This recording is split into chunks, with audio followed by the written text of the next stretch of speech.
Mesdames et messieurs, bonjour, chers frères et sœurs dans le Seigneur. Mesdames et messieurs, vous qui nous écoutez, que la grâce du Seigneur Jésus-Christ soit avec vous.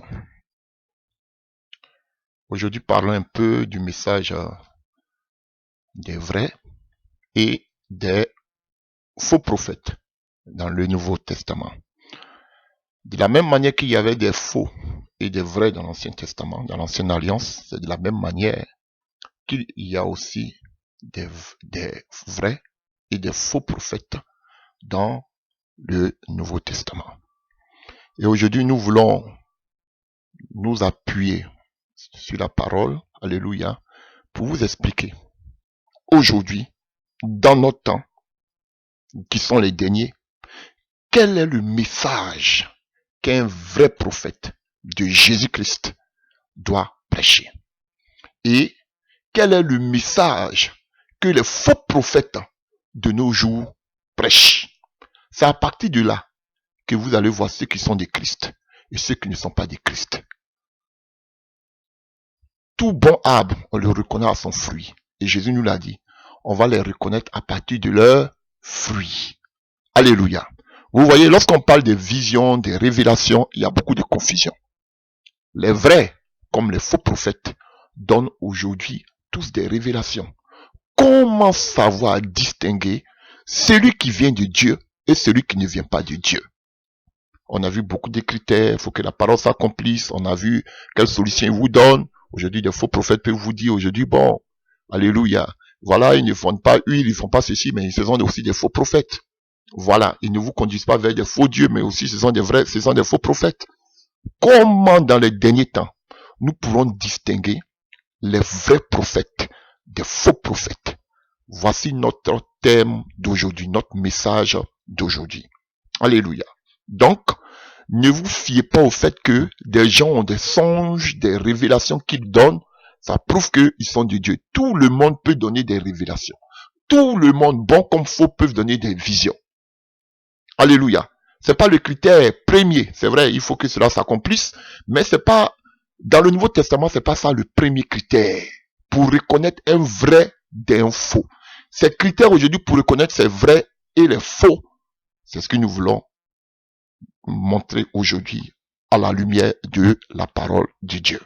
Donc ne vous fiez pas à tous ceux qui viennent donner des révélations. Alléluia. Chers frères et sœurs, c'est pas parce qu'ils donnent des révélations qu'ils sont automatiquement des prophètes. Non, c'est une erreur. Et puis d'ailleurs, dans l'église, on va le voir. Alléluia. Il y a des gens qui avaient des dons de vision. Tu peux avoir la vision sans que tu sois prophète. Alléluia. Voilà. Le prophète est distingué, nous l'avons vu dans l'Ancien Testament, d'abord par le mot d'appel, de façon audible. Alléluia. Par son message qu'il doit véhiculer. Voilà. Qui va impacter tout son ministère. Lui, quand il sort, on sait que voici quelqu'un, lui ne prêche que seulement que peut-être la sanctification. Un exemple parmi mille. Parce que c'est ça son message. Mais généralement, vous verrez que presque tous les prophètes de la Bible avaient tous un même message, c'était de ramener le cœur, alléluia, du peuple sur sa parole, qui était en ce temps la loi de Dieu, écrite par Moïse. Alléluia. De les amener à la repentance. Et nous allons voir aujourd'hui, sous la grâce, quel est le message que le prophète doit prêcher. Et quel est le message des faux prophètes. C'est ça aujourd'hui le thème majeur dans les derniers temps aujourd'hui. Parce que Jésus nous a dit à Matthieu 24, il y aura de faux prophètes. Et aujourd'hui, quand vous voyez tous ces hommes sur la place publique, on n'arrive pas à distinguer qui est vrai, qui est faux. Aujourd'hui, je vais vous donner, par la grâce de Dieu, la distinction, comment définir, comment savoir qui est faux, qui est vrai. Parce que tous ces prophètes-là, ils m'écoutent. Et c'est à partir de là que vous allez pouvoir les catégoriser. C'est très important. Alléluia. Voilà. D'emblée, je voudrais dire ceci aussi. Alléluia. Quand vous voulez dire des choses, peut-être que vous avez sur le cœur, ou bien vous voulez peut-être donner des conseils aux gens, mais vous n'avez pas besoin, ou bien vous voulez faire des remarques, vous n'avez pas besoin de dire toujours que Dieu m'a dit, ou bien j'ai fait un songe. Bon, aujourd'hui, tout le monde peut dire le nom de Dieu, hein, mais Dieu, c'est pas Jésus-Christ de Nazareth. Regardez-les tous aujourd'hui. L'Éternel m'a dit, Dieu m'a dit, je dormais, j'ai vu. Mais aujourd'hui, nous sommes sur l'ère de Jésus-Christ de Nazareth. Alléluia. Donc, Dites simplement, ayez, pardon, le courage de dire Jésus-Christ de Nazareth, mort ressuscité, m'a dit. Si vous êtes sûr que c'est Jésus qui vous a dit, Dieu là, il est vague. Alléluia. Ou bien dites simplement le Saint-Esprit de Jésus-Christ m'a dit. Vous savez que si vous blasphémez contre le Saint-Esprit, cela ne vous sera jamais pardonné. Jamais. Celui qui va mentir sur le Saint-Esprit, jamais ça va lui être pardonné. Il faut te repentir comment tu veux. Alléluia. Donc, si vous avez l'orgueil pour flatter les gens, dites, le Saint-Esprit m'a dit, ou Jésus-Christ de Nazareth m'a dit, mais toujours l'Éternel m'a dit, ou bien Dieu m'a dit, ou bien j'ai vu dans ma tête, je vois dans ma tête. Ayez le courage de dire, le Saint-Esprit m'a dit, m'a montré ceci, ou bien Jésus-Christ m'a dit. Mais ne venez pas dire j'ai vu. Tous les occultistes même voient. Et même ils font voyage astral. Ne vous laissez pas prendre par ça. Ce sont des petites choses que vous devez remarquer. Ils vont venir toujours dire, l'Éternel m'a dit, le Seigneur m'a dit, Dieu m'a dit. Alléluia. Même César, il était appelé Seigneur. Curious. Voilà. Donc tout le monde peut s'appeler Seigneur. Alléluia. Même tout puissant. On appelait les souverains les tout puissants. Ça ne veut rien dire. Mais nous, on connaît le nom du tout puissant. C'est Jésus-Christ de Nazareth. Et son esprit, c'est le Saint-Esprit. Mentionnez cela. Si vous êtes vraiment des vrais prophètes de Dieu, n'ayez pas peur. Si vous dites que c'est Jésus-Christ de Nazareth ou le Saint-Esprit qui vous a révélé, le courage de Dieu, le Saint-Esprit m'a révélé. Le Saint-Esprit de Jésus m'a révélé. Ou bien Jésus-Christ de Nazareth, mort ressuscité, m'a révélé. Et le courage, puisque vous dites que c'est Jésus. Mais venez vous cacher derrière l'Éternel m'a dit. Ou bien le Seigneur m'a dit. Ou bien Dieu m'a dit. Alléluia. Arrêtez ça. Mais je vais dire ceci. Alléluia. Les prophètes de l'Ancien Testament comme du Nouveau Testament, c'est-à-dire depuis déjà Abraham jusqu'au dernier prophète que nous voyons dans le Nouveau Testament qui est Jean, alléluia, que nous voyons dans la Bible. Mais à part Jean aussi, il y avait d'autres prophètes. Alléluia. Déjà, parlons même, je ne vais pas parler des prophètes du Nouveau Testament, mais de l'Ancienne Alliance. Je vous avais dit, bon, si on parle peut-être d'Abraham, bon, Abraham fait pas partie de la loi, mais je vais parler jusqu'au dernier prophète que nous avons, Malachi. Tous ces prophètes, alléluia, ils ont prophétisé sur tout. Sur tout. Mais, la seule chose sur laquelle les prophètes n'ont pas prophétisé, alléluia, c'est l'Église. Alléluia. C'est vrai, Joël parle dans les derniers temps, j'ai répandu de mon esprit. Alléluia. Voilà. Moïse aussi, on va voir ça tout à l'heure. Voilà. Tout à l'heure, on va voir cela en nombre. Alléluia. Mais c'est demeuré un mystère. On a le mystère caché de tous les temps, comme nous dit Colossiens 1. Alléluia. Voilà. Donc, ce secret-là, qui a été caché, je crois que c'est Colossiens 1 à partir du verset 26. Alléluia. Voilà, qui a été caché pendant tous les temps. C'est-à-dire, on parle de Christ. Alléluia. Et bien, quand nous partons en Éphésiens 3, à partir du verset 5, alléluia, on peut lire si vous voulez. En effet, Dieu ne l'a pas fait connaître aux hommes des générations passées, comme il l'a révélé maintenant par le Saint-Esprit à ses apôtres, ses prophètes, qu'il a consacrés à son service. Et ce secret, c'est que par leur union avec Jésus-Christ, les non-juifs reçoivent le même héritage que nous, les juifs. Ils font partie du même corps. Et on part à la même promesse par les moyens de la bonne nouvelle. Alléluia. Donc, l'église est restée cachée. Cette église-là. Aux yeux de tous les prophètes. Alléluia. Chers frères et sœurs. Ils ont prophétisé sur Jésus-Christ de Nazareth. Alléluia. Mais ils n'ont jamais su que. Allez, voilà pourquoi les prophètes aussi, ils n'ont jamais su que la venue de Jésus-Christ sur terre, dans la chair, de Dieu sur terre dans la chair, allait susciter un espoir pour les nations. Ah oui, c'était les prophètes d'Israël. Ils ne prophétisaient que pour l'avenir d'Israël, pour le futur d'Israël. Mais ils n'ont pas prophétisé pour le futur de l'Église. Parce que c'était caché dans toutes les générations passées. Alléluia. Voilà pourquoi ils plongeaient leurs regards pour savoir à quel moment ce temps allait arriver. Non seulement la venue de Christ, mais tout ce qui en découlait. Ça veut dire y compris l'Église. Alléluia, chers frères et sœurs. Et voyons cela dans 1 Pierre 1 à partir du verset 10. Ce salut a fait l'objet des recherches et des investigations des prophètes qui ont annoncé d'avance la grâce qui vous était destinée. Vous voyez? À qui? À l'Église. Alléluia. Voilà. Donc,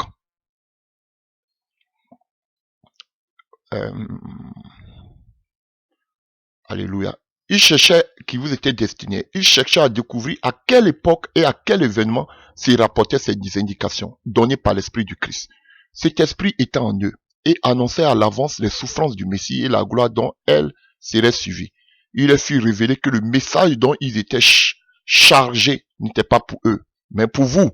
Et ce message vous a été communiqué maintenant par eux, par ceux qui vous ont annoncé la bonne nouvelle sur l'action du Alléluia, du Saint-Esprit. L'Esprit Saint envoyé du ciel. Les anges eux-mêmes ne se lassent pas de le découvrir. Alléluia.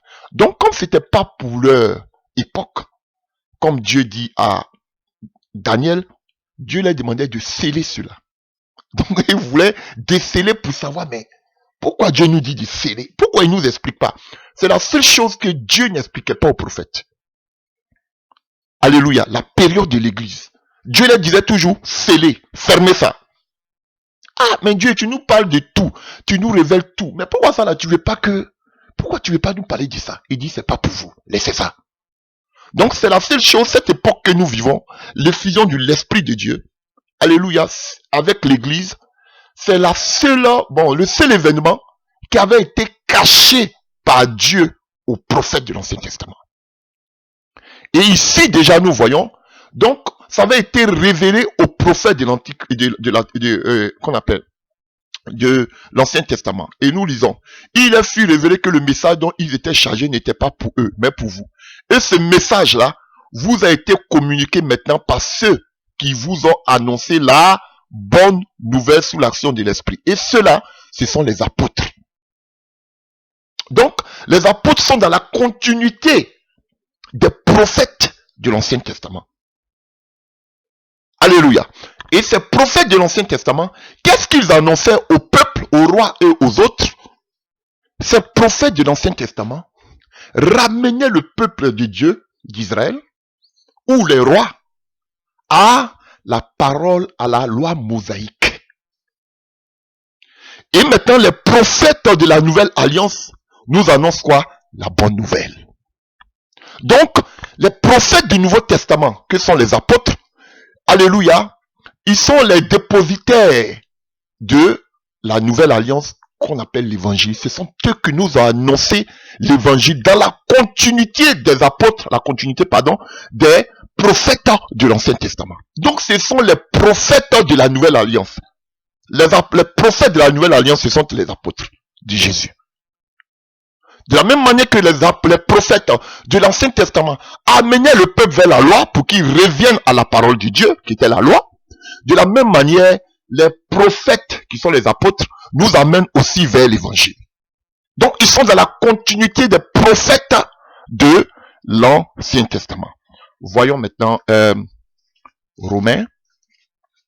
Attendez, Romains 1, voyons l'entête de Romains 1, à partir du verset 2.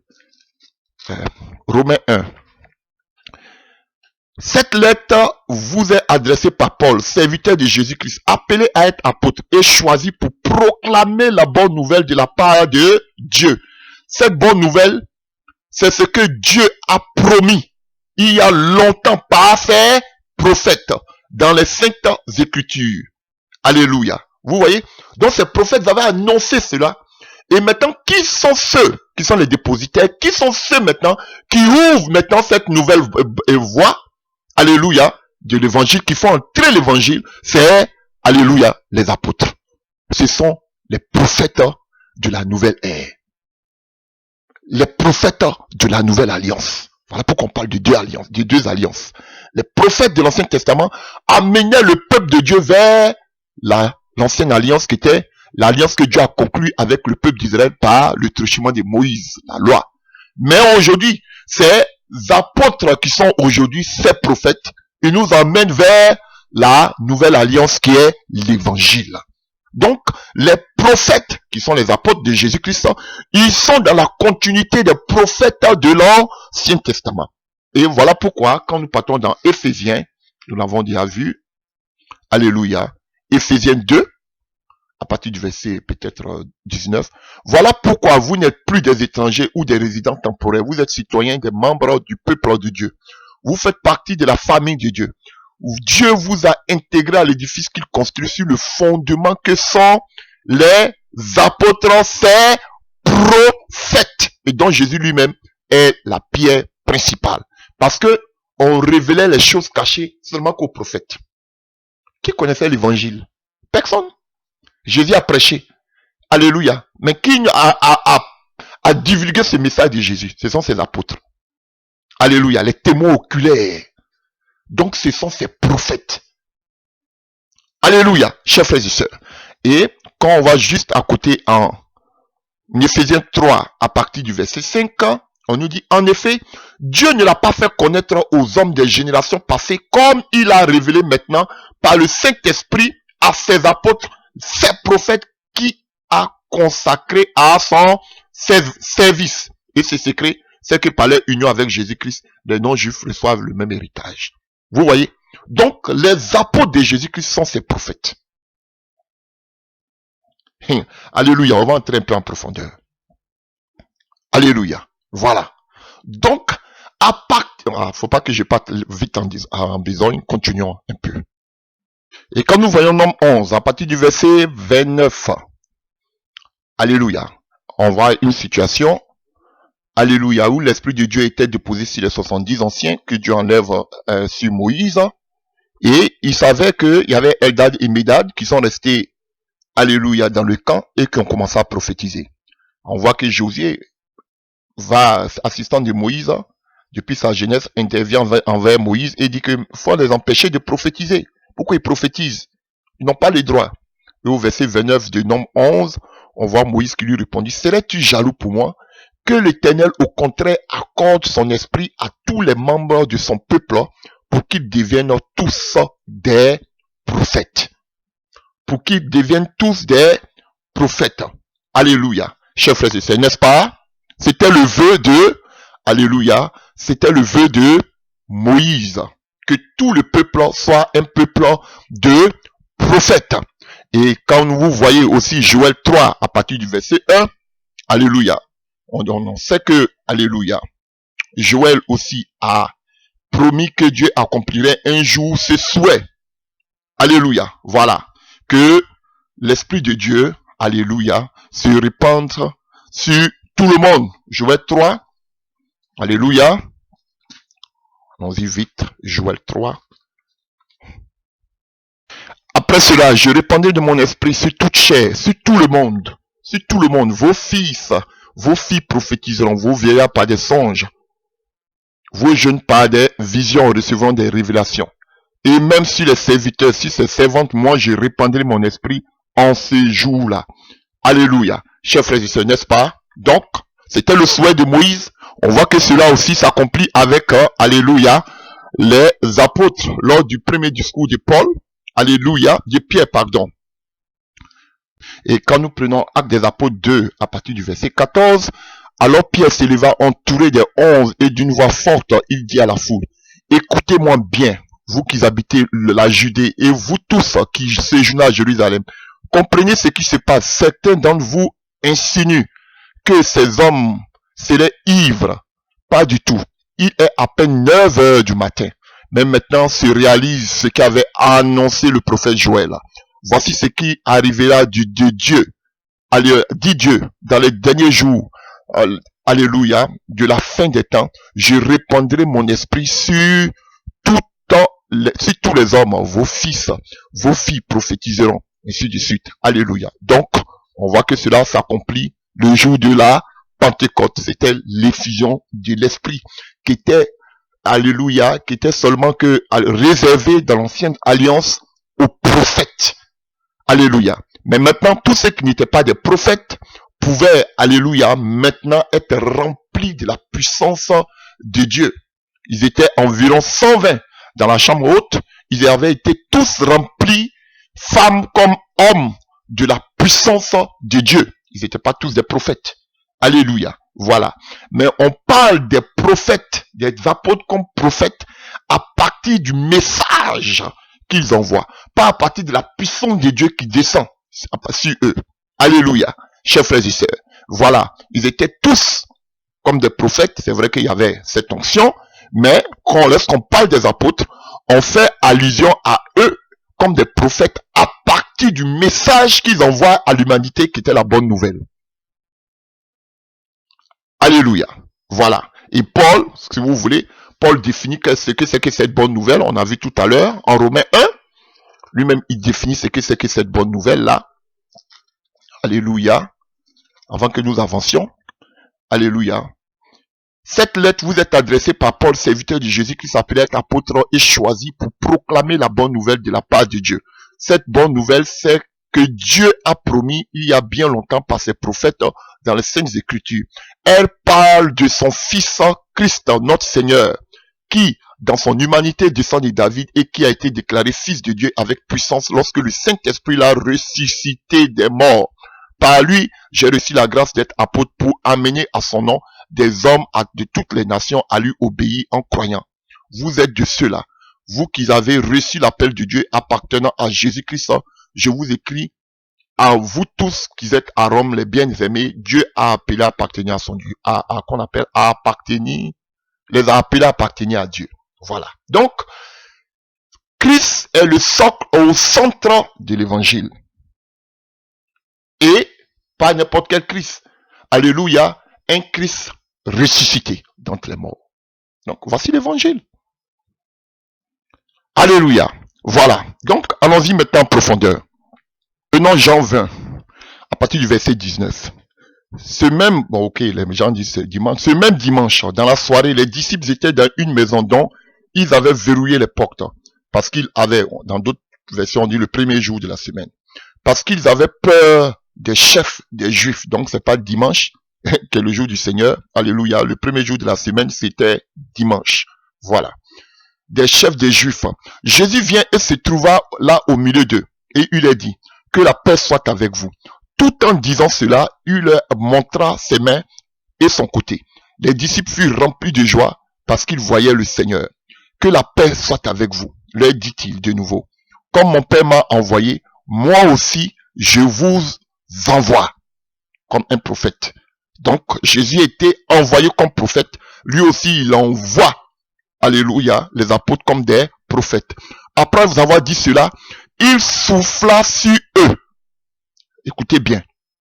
Il souffla sur eux comme l'onction et continua. Recevez le Saint-Esprit. Ceux à qui vous remettrez leurs péchés en seront effectivement tenus quittes.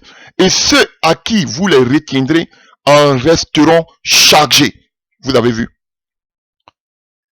Voilà. C'était des prophètes. Et, alléluia.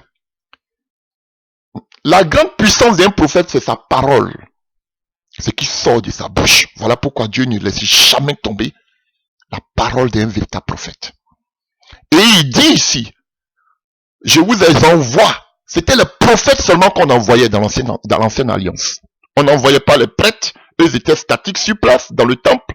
Les rois, ils régnaient sur le peuple. Mais c'était les prophètes que Dieu envoyait. Donc, Jésus-Christ, comme il était envoyé comme prophète, lui aussi, il envoie d'autres personnes, c'est ses disciples qui sont des prophètes. Et ceux-là, il a dit, par votre bouche, comme lui-même il le dit, tout ce que vous allez lier en tant que prophète sera lié, tout ce que vous allez délier sera délié. Donc, il va plus sur les paroles. C'est ce qui fait une des caractéristiques d'un véritable prophète, la parole, ce qui sort de la bouche. Et il dit ici, alléluia, tous ceux à qui vous allez remettre leurs péchés en seront effectivement tenus quittes. Et tout ce que vous allez vous retiendrez en resteront chargés. Donc ça veut dire que la vie et la mort étaient sur le pouvoir de la langue de ces prophètes, qui étaient les disciples.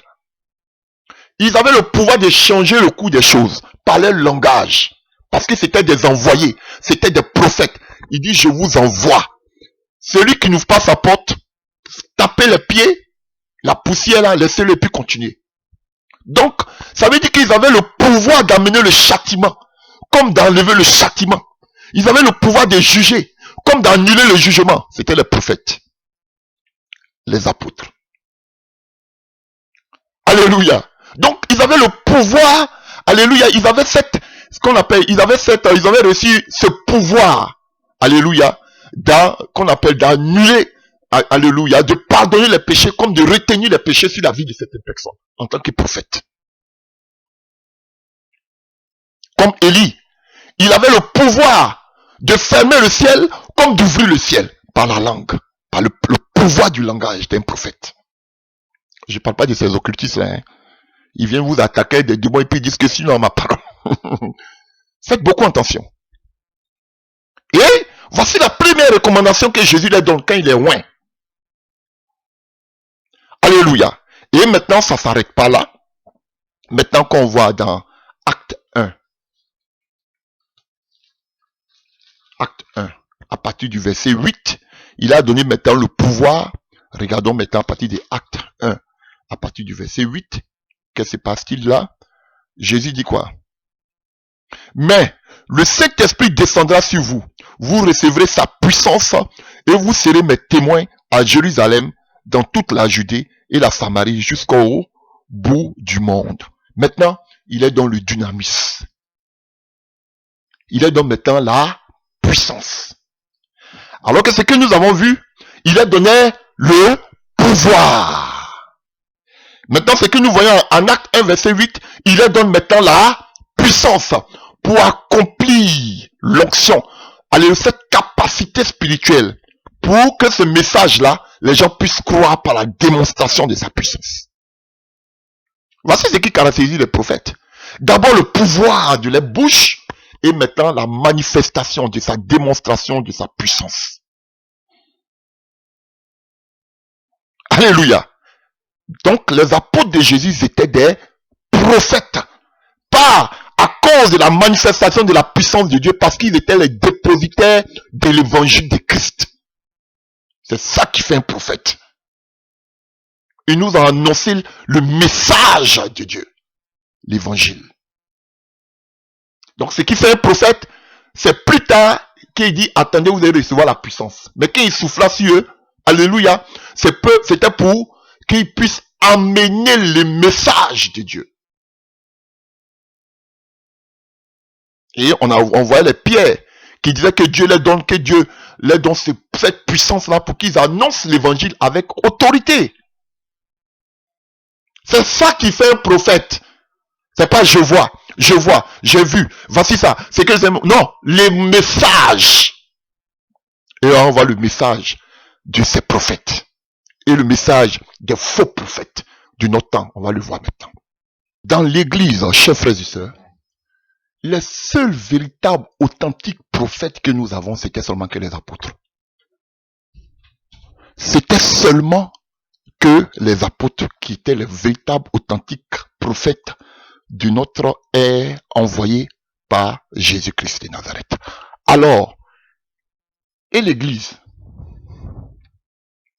Quel était le rôle de l'église? Alléluia.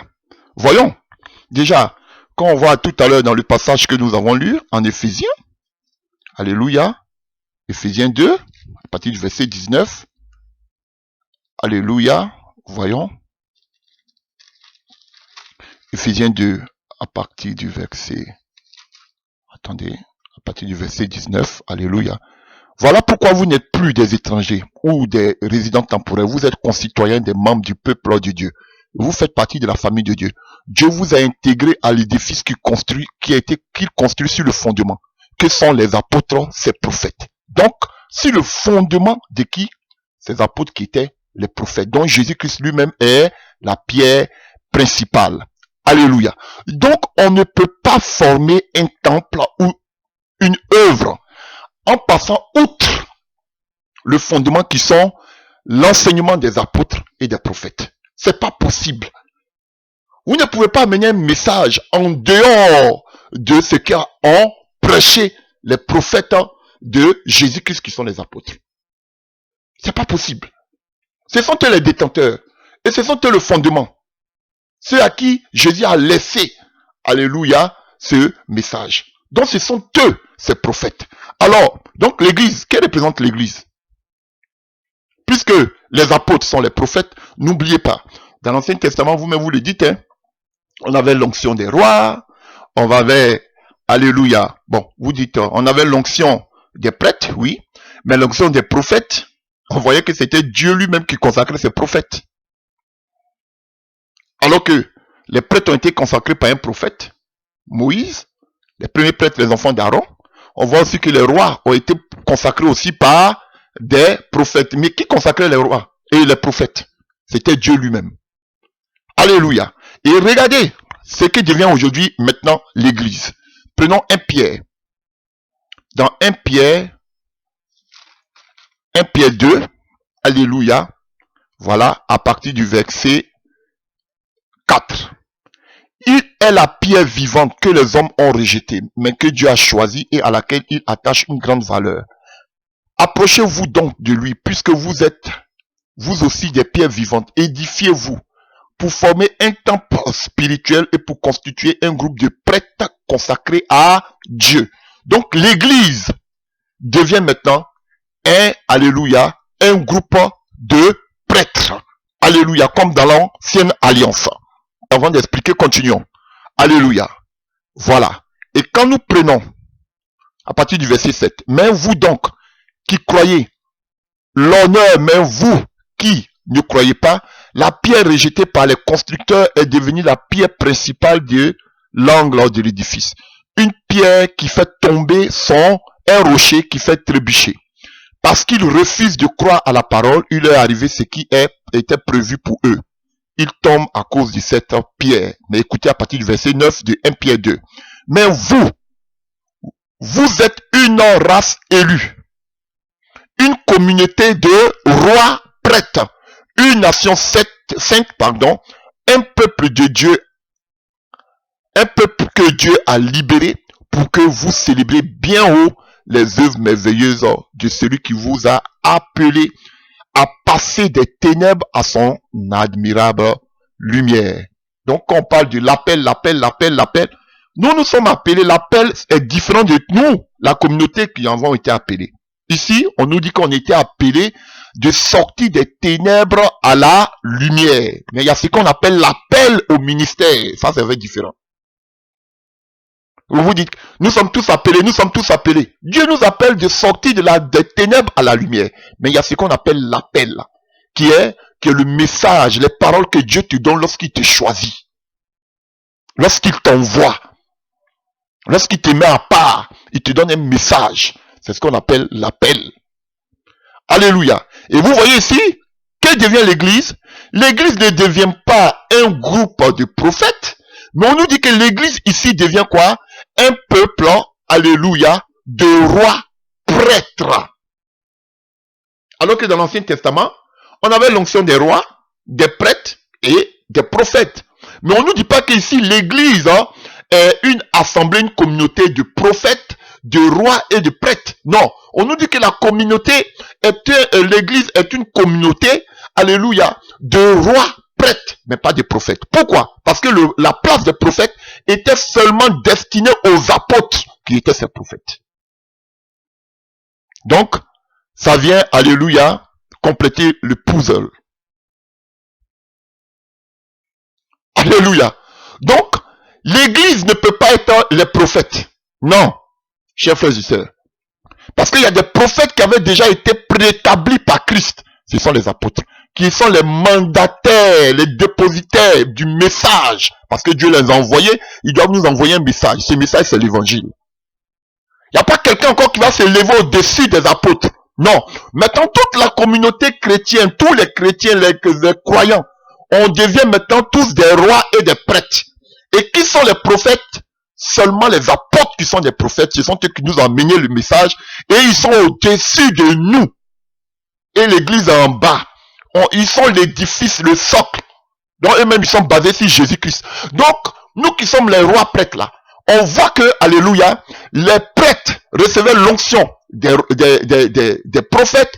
On voit que les rois recevaient l'onction des prophètes. Alléluia. Mais les prophètes, ils recevaient l'onction seulement que de Christ, de Dieu. Donc ici, on voit que les prophètes de l'évangile ont reçu l'onction de Jésus-Christ. Alléluia. Donc eux, ils sont au-dessus de nous. Ce sont eux maintenant qui nous consacrent comme rois. Ce sont eux qui nous consacrent comme prêtres. Oh, la présence de Jésus. Alléluia. Voilà. Donc on ne peut pas passer outre les apôtres qui sont ces prophètes. Nous sommes des prêtres et des rois, mais on n'est pas des prophètes. Alors qu'on sait que c'est les prophètes qui consacraient les rois et les prêtres. Alléluia. Alléluia. Donc quand on dit que les apôtres sont les prophètes, ces prophètes, je suis sûr que certains se posent la question, mais Éphésiens 4, verset 11 nous dit, donc, à part les prophètes, à part les apôtres, personne ne peut être prophète.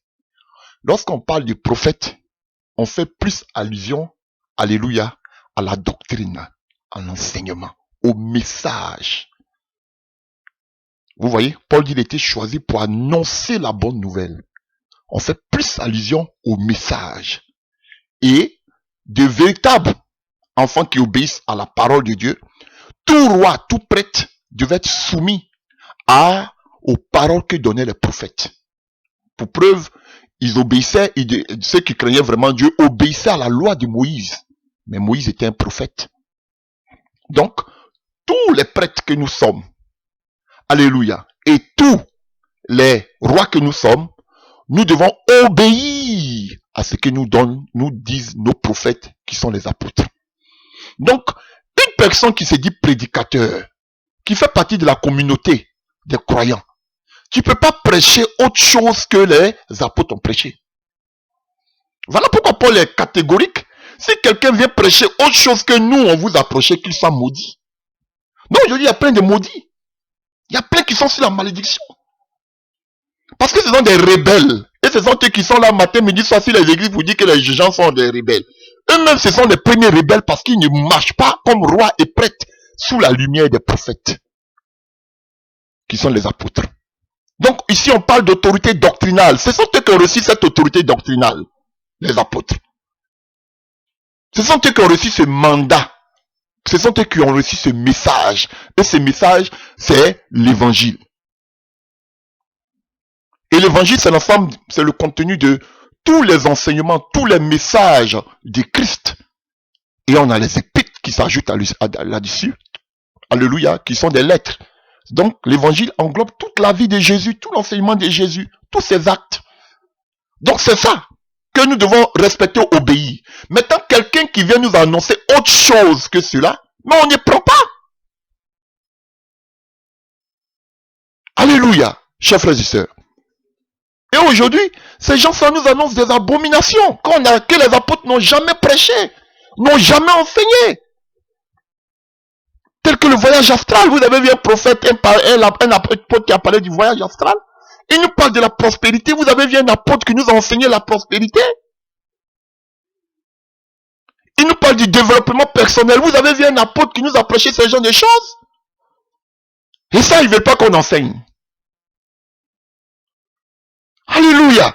Vous avez vu les apôtres qui nous ont enseigné des méga church. Vous avez vu ça où? Dans quel passage? Voilà. Donc, écoutez bien ici, Éphésiens 2. On nous dit, à partir du verset 19, Alléluia, verset 20, si vous voulez. Donc, Dieu nous a intégrés à l'édifice qu'il a conçu sur le fondement que sont les apôtres, ses prophètes, et dont Jésus-Christ lui-même est la pierre principale. Donc, il y a l'enseignement que les apôtres ont envoyé, mais aussi la pierre principale, c'est Jésus. Donc, le premier enseignement que nous devons suivre, c'est pas l'enseignement des apôtres, mais d'abord pour Jésus. Et l'enseignement des apôtres vient compléter, parce que Paul dit, d'après ce que moi-même j'ai reçu du Seigneur. Il y a des passages où il dit, ça c'est lui-même, il dit. Donc, premièrement, nous devons suivre ce que Jésus-Christ a dit. Donc, vous ne pouvez pas sauter l'enseignement de Jésus pour aller prendre l'enseignement des apôtres. Alléluia. Voilà. Donc, premièrement, quand il y a un sujet, un thème, ne sautez pas sur ce que disent les apôtres d'abord, mais allez voir si Jésus-Christ a traité ce sujet. Maintenant, si Jésus-Christ n'a pas traité ce sujet, on va voir aussi si les apôtres ont traité ce sujet. Si aussi les apôtres n'ont pas traité ce sujet, priez. Maintenant, vous, ce sera à partir de la conviction. Alléluia. Voilà. Mais que cela ne vous éloigne pas de la sainteté. Voilà. D'abord, Jésus-Christ, la pierre principale. Après, les apôtres. Voilà. C'est très important. Alors, maintenant, donc nous l'église, que se passe-t-il? Donc nous, on ne peut pas avoir des prophètes à part les apôtres. Bien sûr. Alléluia. Voilà. Voilà pourquoi Paul nous parle à chaque chrétien. Paul ne parle plus du ministère prophétique. Alléluia. Mais il parle du don. Il y avait des prophètes dans le Nouveau Testament. Il y avait des prophètes. Alléluia. On avait Agabus, qui était un prophète. On avait Jude et Silas, Actes 15, verset 32. C'était aussi des prophètes. Et des prophètes. Même tout, à part les apôtres, les 12 apôtres. Alléluia. Voilà. On avait aussi dans l'église d'Antioche des prophètes. Alléluia. Voilà. Mais cette église de la première ère, en général et de façon particulière, les 12 apôtres, alléluia, c'était les détenteurs du message prophétique pour l'église de tous les temps. Alléluia. Mais Paul ne s'arrête pas seulement qu'à eux. Paul parle aussi de l'église. Alléluia. Chers frères et sœurs. Et on voit cela, alléluia, dans 1 Corinthiens 14. Regardez ce que Paul nous dit ici. 1 Corinthiens 14. 1 Corinthiens 14, à partir du verset 1. Lisons. 1 Corinthiens 14, à partir du verset 1. Ainsi, recherchez avant tout l'amour. Aspirez ou désirez ou soyez zélés. Alléluia. La vraie traduction. En outre, aux manifestations de l'esprit. Et surtout aux dons de prophétie. Attendez. J'ai sauté quelque chose. Je voulais vous expliquer quelque chose. Alléluia. Je voulais vous expliquer un peu les prêtres rois. Alléluia. On nous dit que, comme on a vu 1 Pierre 2 à partir du verset 9, que nous sommes des rois et des prêtres. Alléluia. Et en 1 Pierre 2 verset 5, on nous dit que nous formons, alléluia, nous formons un groupe de prêtres. Alléluia. Et on sait que les prêtres de l'ancienne alliance, ils étaient dans le temple. Alléluia. Voilà. Donc, maintenant, l'église préfigure la maison spirituelle. Alléluia, qui est constituée à présent par l'ensemble des croyants, comme nous avons vu. Vous pouvez voir ça en 1 Corinthiens 3, verset 16, Éphésiens 2, verset 9 à 22. Voilà. Donc, nous sommes un groupe de prêtres. Alléluia. Et dans ce temple spirituel, donc, Israël œuvrait d'un temple physique, de pierre, mais nous, maintenant, nous œuvrons d'un temple spirituel, qui est la communauté des chrétiens, la communauté des croyants. Alléluia. Donc, nous sommes comme des prêtres de l'Ancien Testament qui étaient chargés, chers frères et sœurs, d'offrir des sacrifices. Alléluia. D'animaux. Mais nous œuvrons des sacrifices spirituels. Alléluia. Voilà. Dans le Nouveau Testament, nous, en tant que prêtres, nous offrons des sacrifices spirituels qui désignent la louange. Nous amenons la louange. C'est notre louange, la louange du peuple de Dieu que nous sommes. Nous amenons la louange à Dieu. Alléluia. Et vous voyez ça, eux, ils étaient obligés de faire lever la fumée. Mais nous, c'est la louange qui s'élève vers Dieu. Vous pouvez voir ça en Éphésiens 13, verset 15. Et on voit qu'aussi les Lévites, les prêtres, ils étaient au service.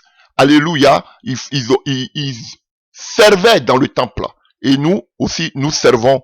Alléluia. Voilà. Donc, frères, nous servons aussi le Seigneur. Nous pouvons voir Romains 15, à partir du verset 16. On donne ici les caractéristiques de l'église. Hein.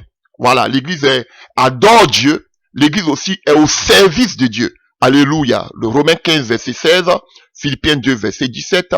Ou Philippiens 4, verset 18.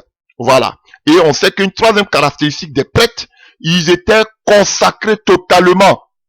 Alléluia. Voilà. Donc les prêtres dans le temple, alléluia. Et nous formons aujourd'hui le temple spirituel. Ils offraient des sacrifices. Et nous, maintenant, dans la nouvelle alliance, nous offrons des sacrifices spirituels qui désignent notre louange, qui montent à Dieu, parce que le sacrifice était pour que, qu'on appelle la fumée, monte sous forme d'une bonne odeur. Et nous, c'est notre louange qui monte vers Dieu. On sait qu'aussi les prêtres, ils étaient au service de Dieu dans le temple, comme Élie, comme Samuel. Donc nous aussi, alléluia, nous servons Dieu dans l'église. Alléluia, dans la communauté chrétienne. Et on sait qu'une troisième caractéristique des prêtres, ils étaient consacrés totalement. De la même manière, nous aussi, nous sommes consacrés à Dieu, comme nous dit Romains 12, à partir du verset 1. Alléluia, voilà. Alléluia. Et en tant que roi, on sait que les rois, ils dirigeaient, ils gouvernaient. Et par Jésus-Christ de Nazareth, alléluia, l'Église prend une place particulière auprès de Dieu pour le bien des nations. Alléluia. Voilà.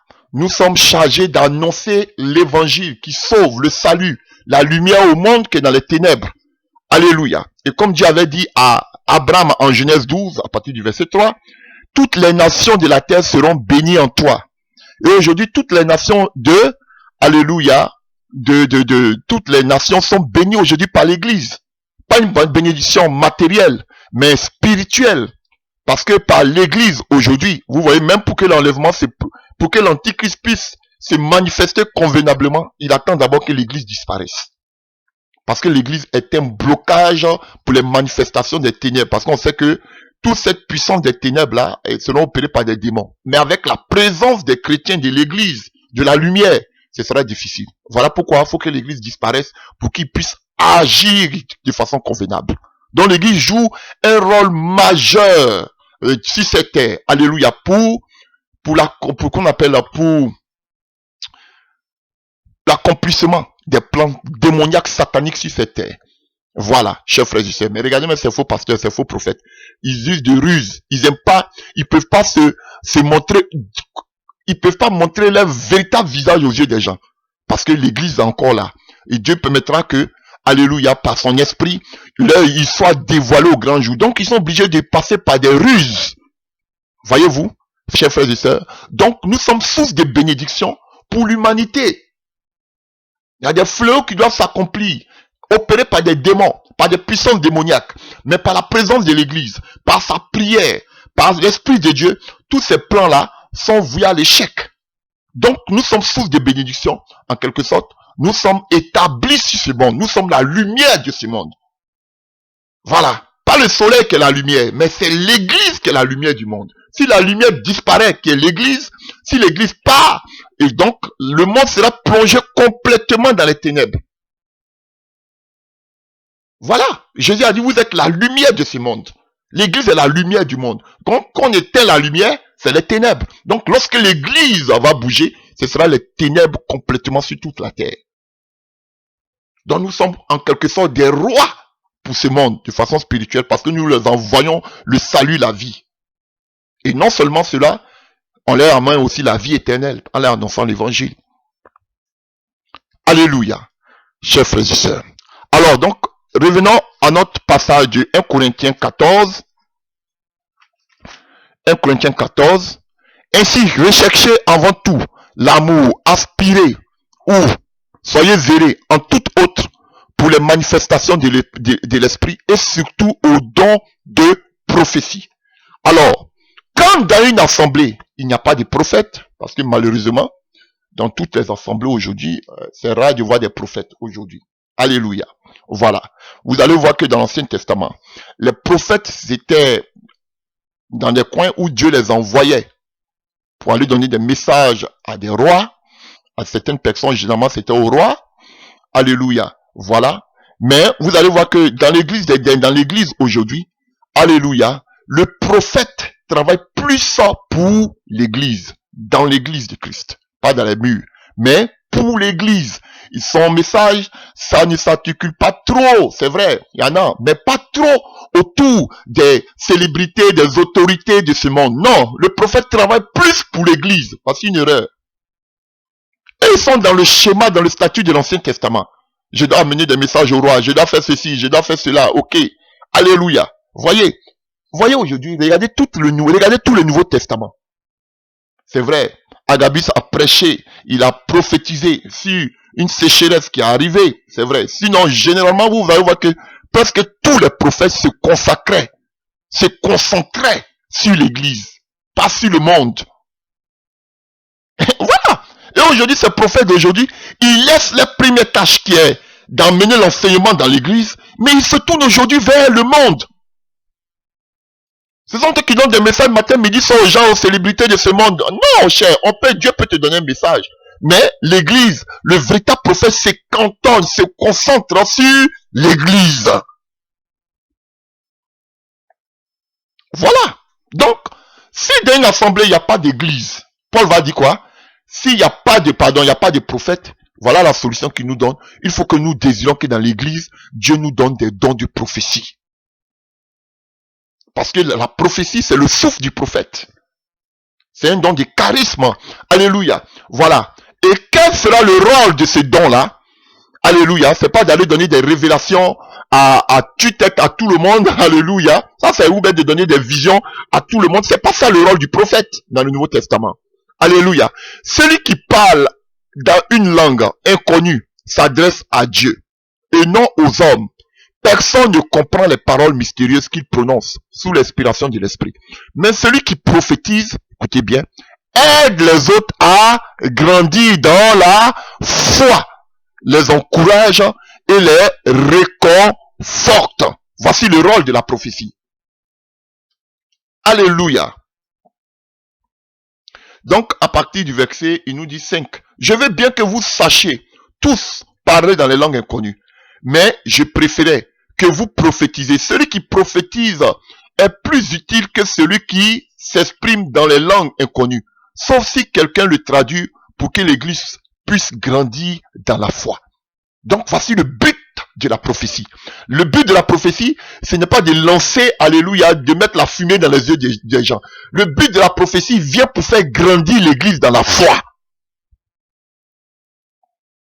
Mais regardez combien de prophètes aujourd'hui, combien de prophéties qu'on a sur l'église. On n'a pas de prophéties sur l'église. Toutes vos prophéties qu'on a aujourd'hui là, c'est concernant les gens du monde, concernant les rois, concernant les présidents. Mais vous ne prophétisez pas sur l'église aussi.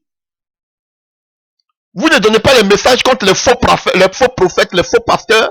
Non, ça ne vous intéresse pas. Mais c'est les gens du monde que vous pouvez donner des prophéties, des révélations.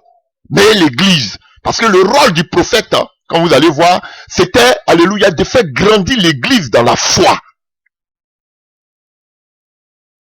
Mais vous prophétisez, c'est le monde, c'est le monde, c'est le monde.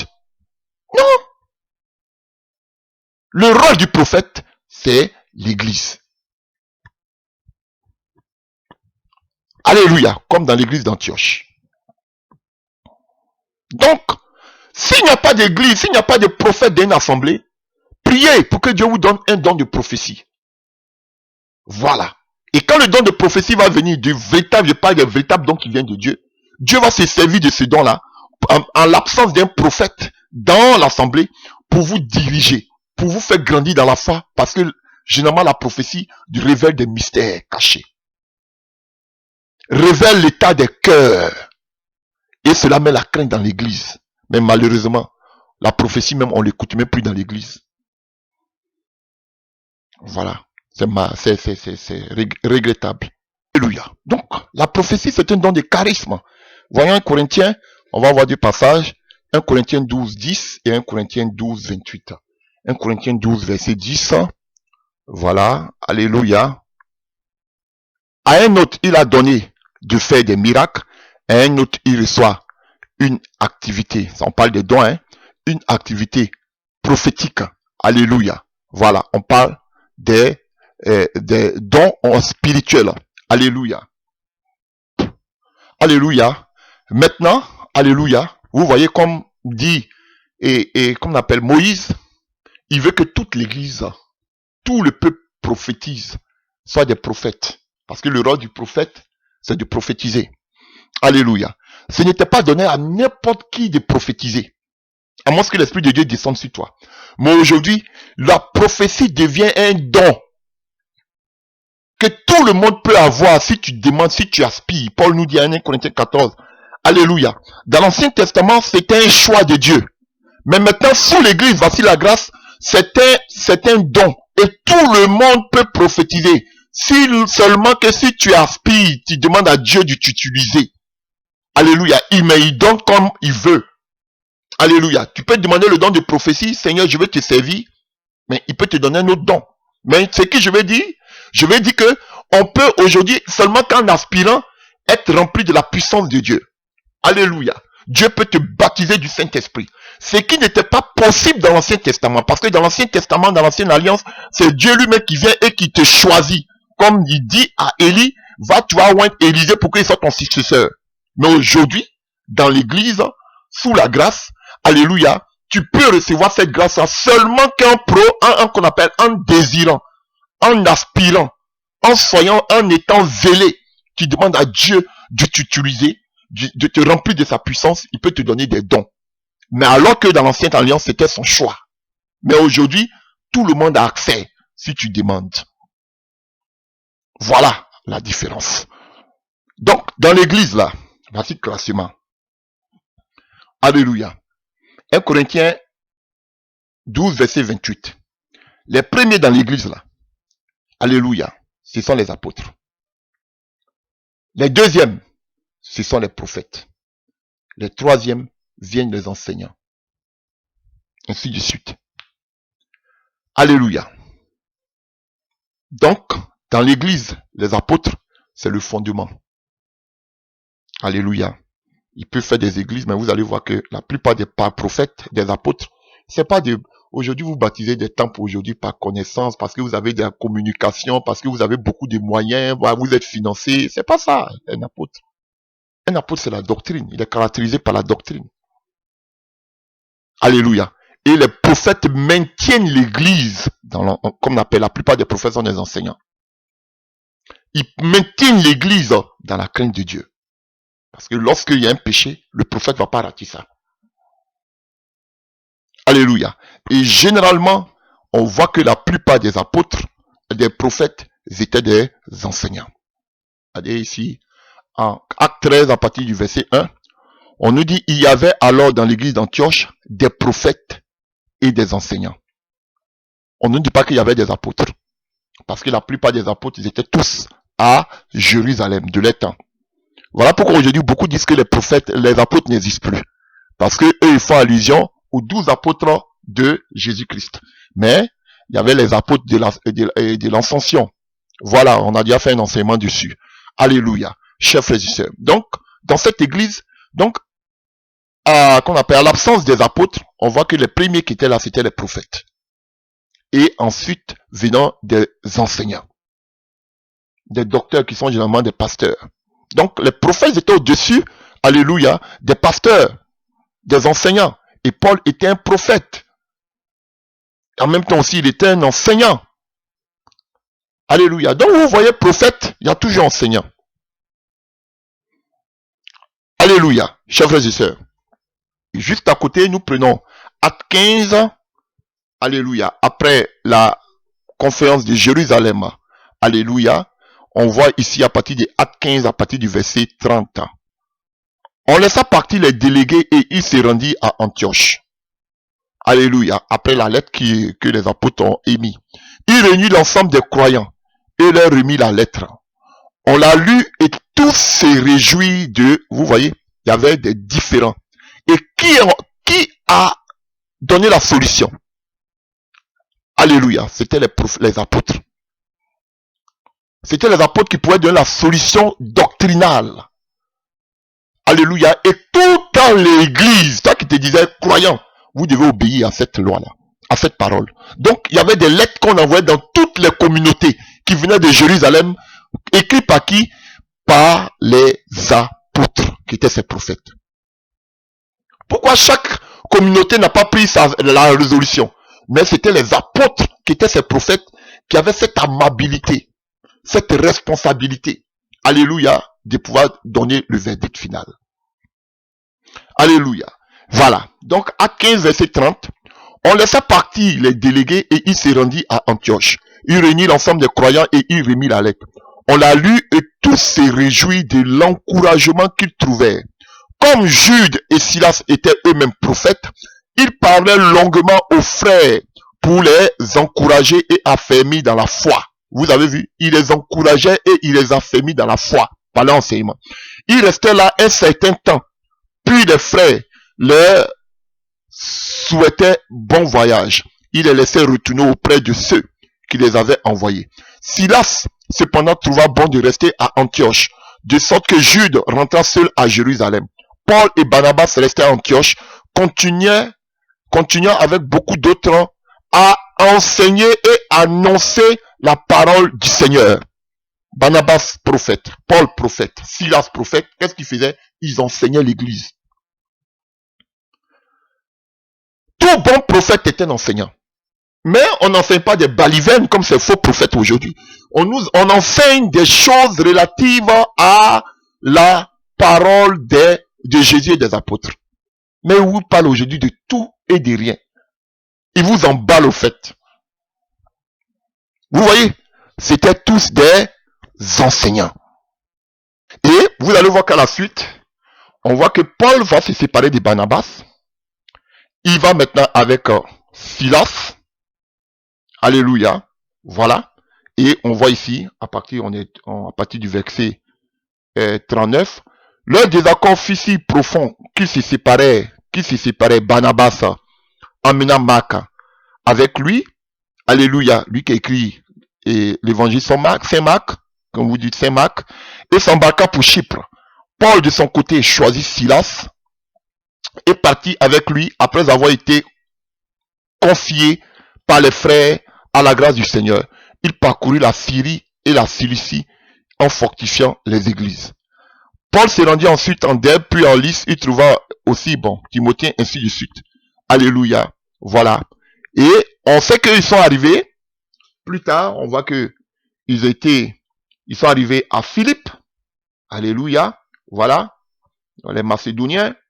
Et on voit que ils ont été, alléluia, après avoir libéré la femme qui avait alléluia, cette femme qui était possédée d'un esprit de divination, de python. Alléluia. On voit qu'ils sont jetés en prison, Paul et Silas. Et on voit qu'ils ont commencé à louer le Seigneur. Alléluia, chers frères et sœurs. Et là, Dieu a apparu, a fait le miracle. Alléluia, un ange est venu les secourir. Et là, on voit que lui, le geôlier qui les gardait, voulait se tuer. Et ils ont dit non, ne fais pas cela, nous sommes là. Et cette nuit, il fut baptisé, lui et sa famille. Et ils ont donné leur vie au Seigneur. C'était Paul et Silas. Donc Silas était un prophète comme Jude. Alléluia, chers frères et sœurs. Donc, ils enseignaient, comme Paul aussi était un enseignant. Paul prenait tout son temps en train d'enseigner. Il a resté plus de 3 ans et demi. Alléluia. Que ce soit à Corinthe, comme même à Éphèse, aussi pour annoncer l'évangile, pour enseigner. Tout bon prophète de Dieu enseigne la parole de Dieu. C'est pas de donner les visions, révélations, il enseigne. Alléluia. Tu peux pas être prophète et puis tu n'enseignes pas, c'est pas possible. Ou toi c'est politique seulement. Non, un bon prophète enseigne la parole de Dieu. Alléluia. On peut parler en langue, mais Paul donne la préférence, alléluia, qu'on appelle au don de prophétie. Alléluia. Voilà, parce que on peut s'exprimer dans un langage que tout le monde comprend, un langage compréhensible. Compréhensible ou même compréhensible. Alléluia. Et son langage, le prophète ou la prophétie édifie l'église, la congrégation. Alléluia. Voilà. Donc, c'est préférable que au parler en langue. Là. Alléluia. Donc, le prophète de l'église primitive, c'était un serviteur de la communauté. C'était, alléluia, il se préoccupait plus de l'église de Christ. Alléluia. Chers frères et sœurs. Voilà. Donc, le don de prophétie, c'est l'un des dons de grâce, alléluia, qui compose la vie du corps de Christ. C'est très important. C'est très important, le don de prophétie. Alléluia. Chers frères et sœurs, pardon. Nous avons quelques passages. 1 Thessaloniciens 5, verset 19. N'empêchez pas l'esprit de vous éclairer. Donc la prophétie est claire. Ne méprisez pas les prophètes, les prophéties. Au contraire, examinez toutes choses, retenez ce qui est bon. Voilà. Donc, vous avez aussi, alléluia. On a lu 1 Corinthiens 12, verset 10 à 13, Romains 12, verset 4 à 7. Alléluia. Tout cela participait à la vie de l'église. Et quand nous prenons 1 Pierre 4, à partir du verset 10, chacun de vous a reçu de Dieu un don particulier, qui le mette au service des autres, comme un bon gérant, de la grâce infinie variée de Dieu. Que celui qui parle transmette les paroles de Dieu. Que celui qui sert accomplissant sa tâche avec la force que Dieu donne. Agissez en tout temps ces choses de manière à ce que la gloire revienne à Dieu par Jésus-Christ, à qui appartient la gloire et la puissance pour l'éternité. Amen. Alléluia. Donc, contrairement au prophète de l'Ancien Testament, on n'a pas besoin, alléluia, pour avoir le baptême, le don qu'on appelle, pour avoir la prophétie. On n'a pas besoin d'expérience, d'appel particulier, comme on le voit dans l'Ancien Testament. Alléluia, à part le baptême qui incorpore qu'on appelle le chrétien dans le corps du Christ, chers frères et sœurs. Voilà. Donc, vous pouvez le voir ça dans 1 Corinthiens 12, verset 13. Alléluia. En effet, nous avons tous été baptisés d'un seul et même esprit pour former un seul corps, que nous soyons juifs et autres. Donc, nous avons tous été baptisés d'un seul esprit. Voilà, il n'y a pas quelque chose de particulier comme dans l'Ancien Testament. Alléluia. Voilà, où l'onction doit tomber, les choses. Non. Alléluia. C'est vrai que pour parler, pour prophétiser certains dons, il faut aspirer. Il n'y a pas de cérémonie à faire. Voilà, c'est ce que je veux dire. Simplement le baptême qui t'incorpore en tant que chrétien. Alléluia. Tu vis en nouveauté de vie. Voilà, tu peux aspirer au don. Voilà, tout le monde peut aspirer au don de prophétie. Seulement demande et Dieu va te donner comme lui il veut. Voilà, pas comme toi tu veux. Voilà, sinon jamais nous on aurait voulu servir, alléluia, avec des dons ministériels. On voulait être simple chrétien puis c'est fini. Voilà, donc on n'a pas besoin d'expérience particulière. Alléluia, voilà, comme les vieux prophètes et autres. Alléluia, chers frères et sœurs. Voilà, donc le prophète dans l'église, que ce soit l'église universelle comme l'église locale, alléluia, on sait qu'il a une fonction charismatique. Alléluia, il exerce ça de façon spécifique. Alléluia, dans l'église. Alléluia, et la caractéristique du prophète qui parle d'une réunion de prière dans la communauté. Alléluia, c'est la puissance du témoignage.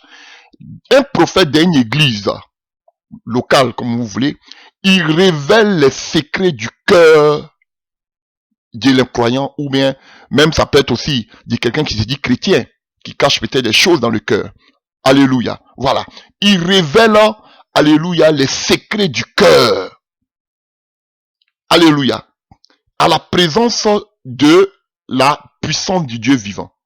Et c'est qu'en révélant les secrets du cœur, c'est pour conduire la personne à la repentance et à la foi. Voilà. Donc voilà pourquoi un prophète dans une assemblée, il doit avoir la crainte de Dieu. Parce qu'un prophète, là où il y a le péché, il va révéler. Il va même pas jouer. Parce que lui, un prophète où il est, il doit avoir la sainteté. Mais regardez les prophètes d'aujourd'hui. Comme dit Matthieu 24, à cause d'eux-mêmes, le péché même va abonder dans l'église.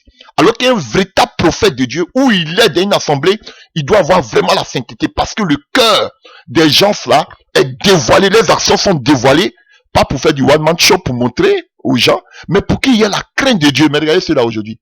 Ils font des montages, alléluia. Il dit que oui, tu étais là-bas, voilà ce que l'Esprit de Dieu, mais voilà ce que l'Esprit de Dieu me dit. Et quelle repentance cela apporte, parce que ce sont des mises en scène. Mais un véritable prophète, alléluia, tous les secrets du cœur sont mis à nu. Et cela amène la crainte dans l'église. Alléluia. Chers frères et sœurs, on peut lire. Alléluia. 1 Corinthiens 14, verset 24. Si au contraire tous prophétisent et qu'il entre un visiteur incroyant ou un homme quelconque, ne se sentira-t-il pas convaincu du péché et sa conscience ne sera-t-elle pas touchée? Voilà. Donc, la prophétie, ça vient pour toucher les cœurs. Alléluia. Pour mettre à nu ce qui est caché. Un incroyant qui vient, qui est invité, et puis Dieu donne la révélation sur sa vie, les choses cachées. Il te dit, mais c'est toi qui as parlé de ça au prophète ou même comme à l'homme de Dieu, mais comment ça s'est fait? Il dit, non, mais je ne sais même pas. Voilà. Et les gens sont touchés. Et la crainte, voilà, s'empare, alléluia, de l'assemblée, comme avec Ananias et Saphira. Alléluia. Alléluia, chers frères et sœurs. Alors, maintenant, quel est le message que, la base du message, ou bien, quel est le message que un prophète de nos temps doit enseigner? Là, on va finir par là. Et on va voir le message des faux pasteurs, des faux prophètes des derniers temps. Voilà, on va voir les deux aspects et nous allons finir. Pour cela, on a dit que les apôtres étaient les prophètes, alléluia, de la nouvelle alliance qu'on appelle l'évangile, n'est-ce pas? Et qui était, alléluia, le chef de toute cette bande de prophètes, de tout cette, alléluia, de tout ce groupe de prophètes des apôtres? Alléluia, Jésus-Christ a choisi Pierre. Il a dit, tu es Pierre, et si cette pierre, je bâtirai mon église, n'est-ce pas? Vous voyez? Donc, si l'apôtre et le prophète qui était Pierre, il va bâtir son église. Nous avons été édifiés sur le fondement des apôtres. Donc, sur le fondement de Pierre. Alléluia. Qui était le premier des prophètes de la nouvelle alliance. Alléluia.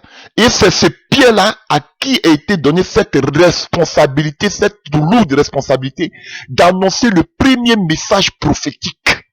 Alléluia. C'est Pierre. C'est lui qui a annoncé le premier message prophétique. Donc, s'inspirant de Pierre, qui est le patron, alléluia, de tous les prophètes de la nouvelle alliance, là, nous tirons tout l'enseignement que doit prêcher tout prophète des derniers temps. En tout cas, qui vient de l'évangile, à partir des apôtres de l'église aujourd'hui. Vous comprenez? Et pour cela, nous allons aller le voir. Voici donc un prophète qui prêche pas. Je vais donner les grandes lignes. Mais qui prêche pas ce que je vais dire. C'est un faux prophète. Ne cherchez même pas de midi à 14h. C'est un faux prophète. Ils vont vous parler des mystères, des étoiles, de ceci, où Dieu était, alléluia, tu sais, où Dieu était, quand tout était créé, tout ça c'est pour vous emmerder, pour vous mettre la fumée aux yeux. Voici ce qu'un prophète doit prêcher. S'il dit les prophètes de la nouvelle alliance, voici le message qu'un prophète, il va donner les grandes lignes qu'un prophète doit prêcher. Si ce que je vais donner comme les grandes lignes là, vous ne voyez pas ça dans ses prédications, c'est un faux prophète. Vous pouvez pas définir qui est bon, qui est faux à partir des visions, à partir des révélations. Tous les faux prophètes donnent des révélations, tous les vrais donnent des révélations. Mais c'est à partir de la doctrine et de l'enseignement que vous allez attraper ces faux prophètes. Allons-y. Même s'ils font semblant de parler cela, ils vont pas durer longtemps, parce qu'ils sont des faux. Alléluia. Acte 2, à partir du verset 36 à 41. En théologie, on appelle ça le kérigme, qui vient du couricelle. Alléluia. Acte 2. Voilà. Voyons. Acte 2. Voilà. Voilà. À partir du verset 37.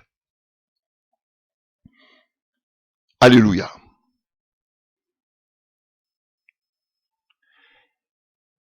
Alléluia, alléluia. Verset 36. C'est Pierre qui parle. Alléluia.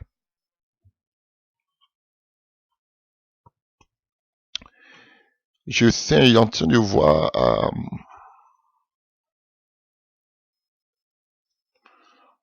Alléluia.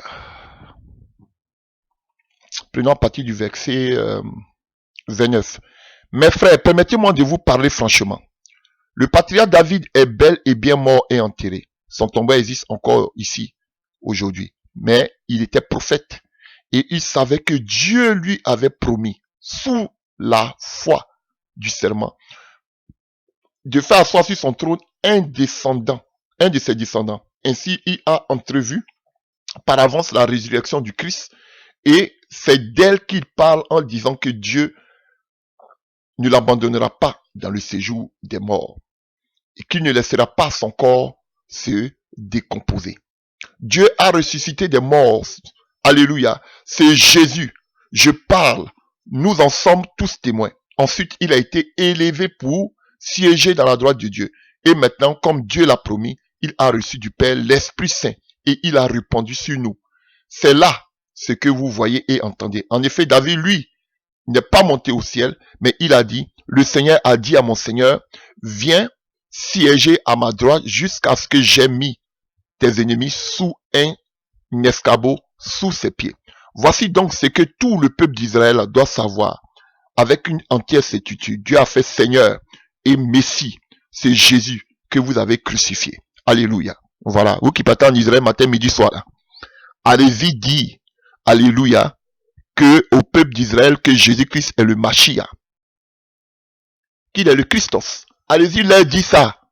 Que Jésus-Christ c'est lui qui est le Messie qu'ils entendent.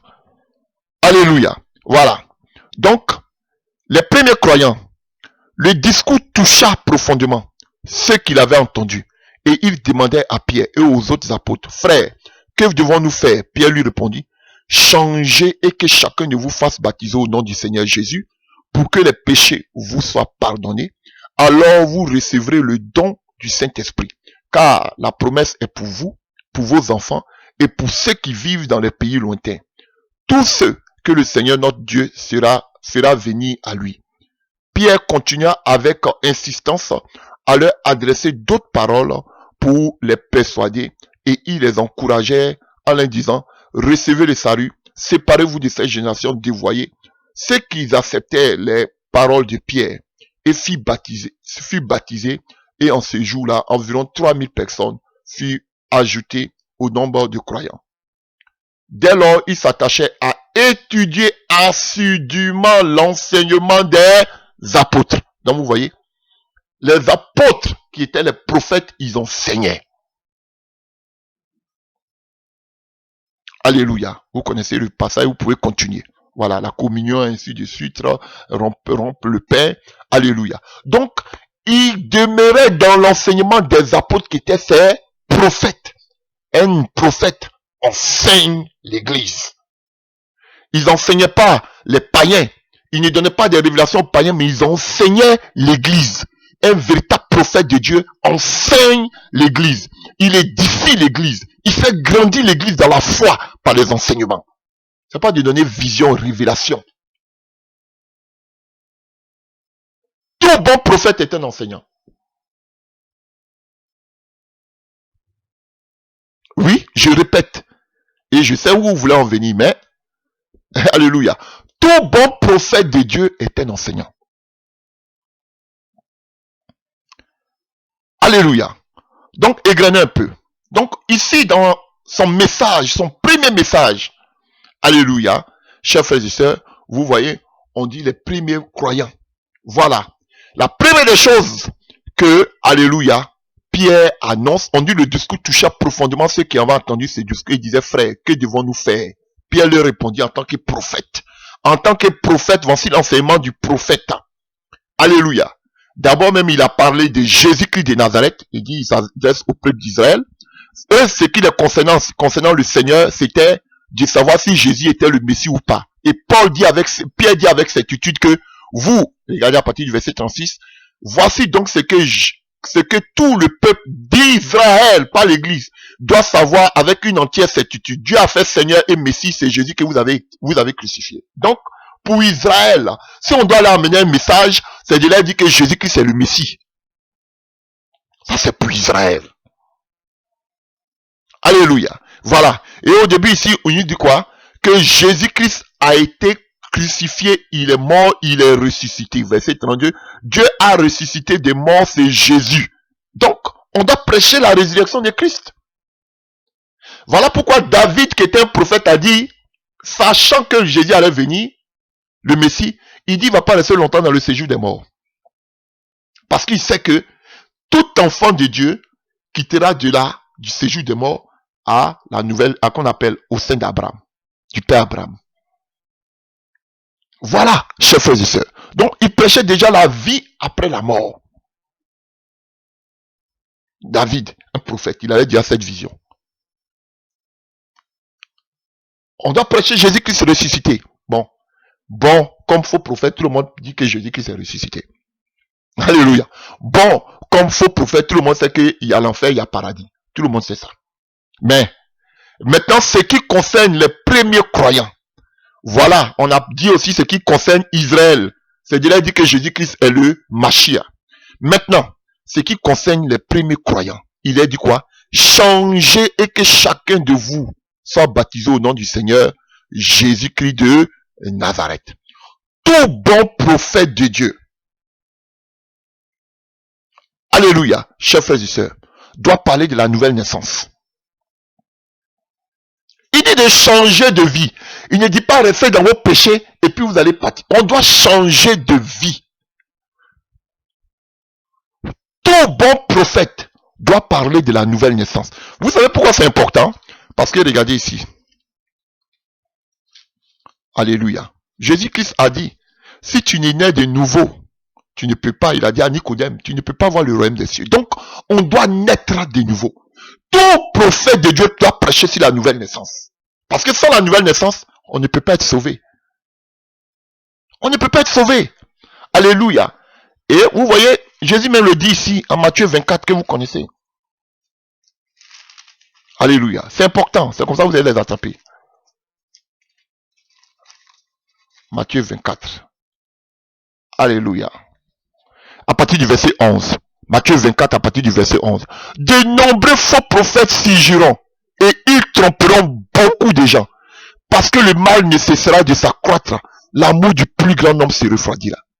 Donc vous voyez, le péché s'est accru par la présence de faux prophètes. Alors qu'ici, le vrai prophète qui est Pierre, il nous parle de la nouvelle naissance, de changer de vie. Donc les faux prophètes, eux, leur présence, c'est de faire accroître le péché, en vous mettant dans la distraction. Des prophètes qui prêchent pas sur le péché, moi je n'ai pas vu. Mais au lieu de prêcher sur le péché, ils vous prêchent sur les choses de ce monde. Sur la prospérité. Ce ne sont pas des prophètes. Alléluia. Donc un prophète véritable parle du changement de vie. Parle de la sanctification. Parle de la repentance. Vous avez vu d'abord, on arrive même. Il a dit changer de vie. Dans d'autres versions, il va dire repentez-vous. Donc la première chose que le prophète prêche, c'est la repentance. C'est le changement de vie. C'est la nouvelle naissance. Attendez, je prends une autre version. Alléluia, j'ai pris une autre version. Verset 27. Après avoir entendu ce discours, ils eurent le cœur vivement touché. Il dit à Pierre et aux autres apôtres, hommes, frères, que ferons-nous? Pierre leur dit, repentez-vous. Donc le premier message d'un prophète, c'est de prêcher la repentance. De changer de vie. Un prophète qui ne prêche pas la repentance, c'est un faux prophète. Je passe même pas par 4 chemins. Voici ce que nous dit, comme vous-même vous le dites, le bishop des prophètes.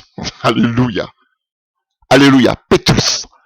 Son premier message en tant que prophète, c'est de la prêcher la repentance. Un prophète qui prêche pas la... Voilà pourquoi on n'aime pas écouter les prophètes. Parce qu'il parle seulement de repentance. Je vous ai dit, le prophète, il va pécher partout. Le prophète, son premier péché, sa première prédication, son premier message, c'est la repentance. Pourtant, on a vu Pierre de l'autre côté là-bas, il était hypocrite. Quand il voyait les païens, quand il voyait les frères qui venaient de Jérusalem, il se cachait. Mais ça, c'est pas votre problème. Alléluia. Son premier message, c'est la repentance. Un prophète qui prêche pas la repentance, c'est un faux prophète. Vous voyez? Alors qu'on a vu en Matthieu 24 que eux, leur présence va envoyer beaucoup de... Le péché va faire accroître le péché. Pourquoi? Parce que les faux prophètes ne prêchent pas la repentance.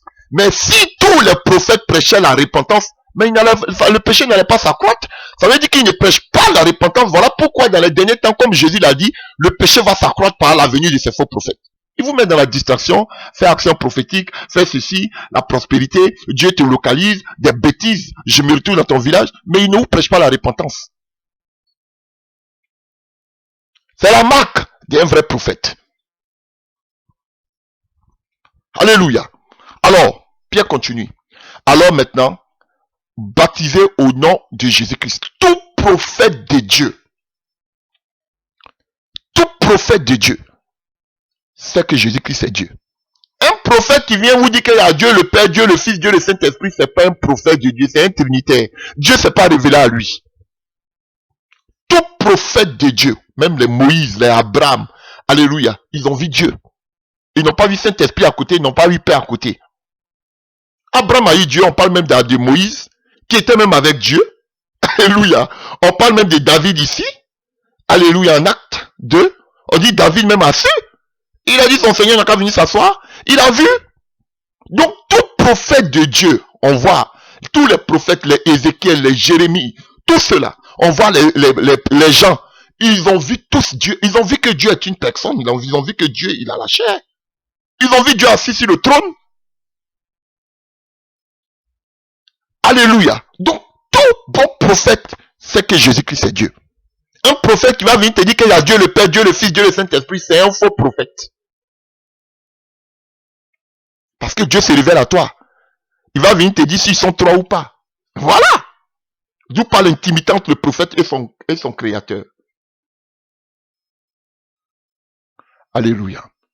Donc, le baptême se fait au nom de Jésus-Christ. Un bon prophète ne doit pas vous baptiser au nom du Père, du Fils et du Saint-Esprit. Il a un problème, il a une carence spirituelle, il a besoin de délivrance. Pour que vos péchés soient pardonnés. Alléluia. Alors vous recevrez le don du Saint-Esprit. Alléluia. Voilà. Et vous allez recevoir le don du Saint-Esprit. Alléluia. Et généralement, du temps des apôtres, de ces prophètes, alléluia. Vous voyez que c'était, voilà, c'est l'image. Vous voyez que les apôtres, les prophètes, alléluia. Vous voyez que les prophètes, c'était eux qui donnaient l'onction au roi et qui donnaient l'onction aux prêtres, n'est-ce pas? On a vu Moïse donner l'onction à Aaron, alléluia, et à ses fils. On a vu aussi les prophètes donner l'onction au roi, comme Samuel à David et à Saül, n'est-ce pas? De la même manière, alléluia, les prophètes, c'était les prophètes qui étaient les apôtres seulement qui pouvaient donner l'onction, comme dans l'Ancien Testament. Et comment ça se faisait? On voyait que, alléluia, dans l'Ancien Testament, les prophètes mettaient de l'huile. Ils consacraient avec une corne d'huile et autres. C'est avec de l'huile. Mais maintenant, on n'a plus besoin de ça. On voit que dans la Nouvelle Alliance, ces prophètes de la Nouvelle Alliance imposaient les mains à ceux qui sont les rois et à ceux qui sont les prêtres que nous sommes de la communauté des premiers croyants, et nous recevons l'onction, comme dans l'Ancien Testament. Vous comprenez? Donc voilà pourquoi les apôtres, comme les prophètes de l'Ancien Testament, c'était eux qui imposaient les mains et les gens recevaient le Saint-Esprit, comme les prophètes de l'Ancien Testament. Parce que nous, en tant que communauté de Dieu, nous sommes des prêtres et nous sommes des rois. Alors qu'on sait que dans l'Ancien Testament, c'était les prophètes par l'huile qui donnaient l'onction aux prêtres et aux rois. Alléluia. Et maintenant, on voit que dans la Nouvelle Alliance, seuls les prophètes, qui étaient les apôtres, avaient cette capacité de donner l'onction. Le Saint-Esprit. Voilà. Pourquoi? Les gens partaient prêcher, qu'ils ont fini de prêcher, on appelle les apôtres et les apôtres viennent prier pour que les gens reçoivent le Saint-Esprit. Parce que c'était eux qui étaient habilités à donner l'onction. Oui, jouaient les prophètes. Voilà pourquoi vous voyez, alléluia, Paul dit, il va en acte 19, vous avez reçu le Saint-Esprit, dit, qui va donner le Saint-Esprit là? Nous on a entendu seulement, on a entendu parler de l'évangile, nous sommes les serviteurs de Jean-Baptiste. Il dit non, laissez Jean-Baptiste, il a évangélisé, il a annoncé l'évangile et puis il a prié pour eux, ils ont reçu le Saint-Esprit. Parce que c'était un prophète de la Nouvelle Alliance. Et dans l'Ancienne Alliance, c'était l'huile. Mais vous n'allez pas voir que les gens pouvaient consacrer. Même Jésus, même il souffla lui sur l'eau, il souffla sur eux. Dans la Nouvelle Alliance, vous n'allez pas, pourquoi pour recevoir le Saint-Esprit, vous mettez l'huile. cornes d'huile pour que les gens reçoivent. Ça, c'est la sorcellerie. Les prêtres, les prophètes de la nouvelle alliance, comme les prophètes de l'ancienne alliance. C'est les prophètes de l'ancienne alliance qui mettaient huile. Mais dans les prophètes de la nouvelle alliance, ils imposaient les mains aux gens et les gens recevaient le Saint-Esprit. Comment l'église est malade aujourd'hui.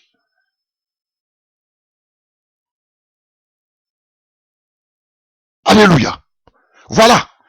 Donc, il n'y a pas, vous allez me dire que oui, on peut recevoir le Saint-Esprit, mais pour le ministère, on peut te verser huile dessus, c'est faux. Attendez, allons-y. Attendez, excusez-moi un peu. Et ces gens-là, ils sont trop forts, ils manient bien les langues. Alléluia. Voilà. Il y avait dans l'église d'Antioche des prophètes et des enseignements. Barnabas, Simeon, ainsi de suite. Un jour qu'ils adoraient ensemble le Seigneur et qu'ils jeûnaient, le Saint-Esprit leur dit, mettez à part pour moi Barnabas et Saul pour l'œuvre à laquelle je les ai appelés. Alors, après avoir jeûné et prié, il leur imposait les mains et les laissait partir. Voilà. On les appelait au ministère. Qui a mis huile sur eux? On les a imposé les mains et on les a laissés partir. On n'a pas mis corne d'huile sur eux pour dire je te consacre comme bishop, archibishop, révérend, pasteur. Non! On a prié pour eux. C'était les prophètes, comme dans l'Ancien Testament.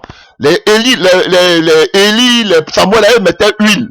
Mais dans la Nouvelle Alliance, on ne voit plus huile pour qu'on appelle quelqu'un qui a fait un ministère. On imposait les mains parce que c'était les prophètes qui consacraient les rois et les prêtres. De la même manière, comme les apôtres de Jésus qui sont les prophètes de la Nouvelle Alliance, c'était eux seulement, on voit, Philippe va toucher toute la Samarie, mais pour que les gens reçoivent l'onction, ou bien comme vous aimez bien ce mot onction là, il fallait qu'on appelle les apôtres qui étaient les prophètes pour venir poser les mains pour que, et parce qu'il dit, vous êtes les prêtres, vous êtes les rois, venez, on va vous consacrer, comme vous-même vous dites, on met huile, il prie pour eux, sans huile, les gens reçoivent le Saint-Esprit. Mais dans l'Ancienne Alliance, on ne priait pas, ils mettaient la corne. Voici, vous voyez, c'est l'image des prophètes de l'Ancien Testament. C'était seuls les apôtres qui étaient les prophètes de la Nouvelle Alliance qui étaient habilités à prier pour que les gens reçoivent le Saint-Esprit.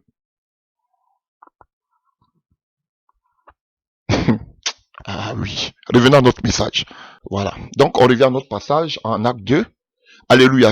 Répentez-vous que chacun de vous soit baptisé au nom de Jésus pour que votre péché soit pardonné. Alors, comme Jésus l'a dit, vous avez vu, tous ceux à qui vous allez pardonner seront pardonnés. Mais tous ceux à qui vous allez retenir, leur péché sera retenu contre eux. Donc, eux, ils disent que pour que vos péchés soient pardonnés, parce qu'ils ont cette autorité, ils ont reçu ce pouvoir de pardonner les péchés. Alléluia. C'est la promesse est pour vous et pour vos enfants et pour ceux qui vivent dans les pays lointains. Tout ce que le Seigneur, notre Dieu, fera venir à lui. Pierre continue avec insistance à leur adresser d'autres paroles pour les persuader et il les encourageait en leur disant, recevez le salut, séparez-vous de cette génération dévoyée. Ou bien, dans d'autres versions, il dit, alléluia, séparez-vous de cette génération perverse. Ah. Et voyons ça en Philippiens. Alléluia. En Philippiens 2, à partir du verset 14. Mais en lisant à partir du verset 12. Mes chers amis, vous ayez toujours été obéissants. Faites donc fructifier votre salut avec crainte et respect. Non seulement quand je suis présent, mais bien plus maintenant que je suis absent. Car c'est Dieu lui-même qui agit en vous pour produire en vous à la fois le vouloir et le faire, conformément à son projet plein d'amour. Faites tout sans vous plaindre et sans disputer, pour être irréprochables et purs des enfants de Dieu, sans tache au sein d'une humanité corrompue et perverse. Alléluia. Voilà. Dans une humanité, vous brillez comme des flambeaux dans le monde. Voilà. Donc nous sommes des rois. On brille comme des flambeaux dans ce monde. Mais il dit que c'est une génération perverse. Alléluia. Voilà. Une humanité corrompue. Donc un vrai prophète de Dieu. Vous voyez, il prêche la séparation, ce qu'on appelle la sanctification. On doit, parce que qui parle de sanctification parle de séparation. Pierre dit ici, il dit quoi? Séparez-vous. Alléluia. Sauvez-vous de cette génération perverse. On doit se séparer, On doit se sauver, alléluia, de cette génération qui est perverse, n'est-ce pas, chers frères et sœurs? Voilà, recevez le salut, alléluia. Séparez-vous de cette génération dévoyée. Donc, on doit se séparer. Un véritable prophète prêche la sanctification. Alléluia. Il demande non seulement la repentance, mais il demande aux vrais chrétiens de se séparer du monde. Mais regardez ces prophètes d'aujourd'hui. Mais eux-mêmes, ils sont noyés dans le monde. Ils aiment les choses de ce monde. Ce n'est pas des prophètes.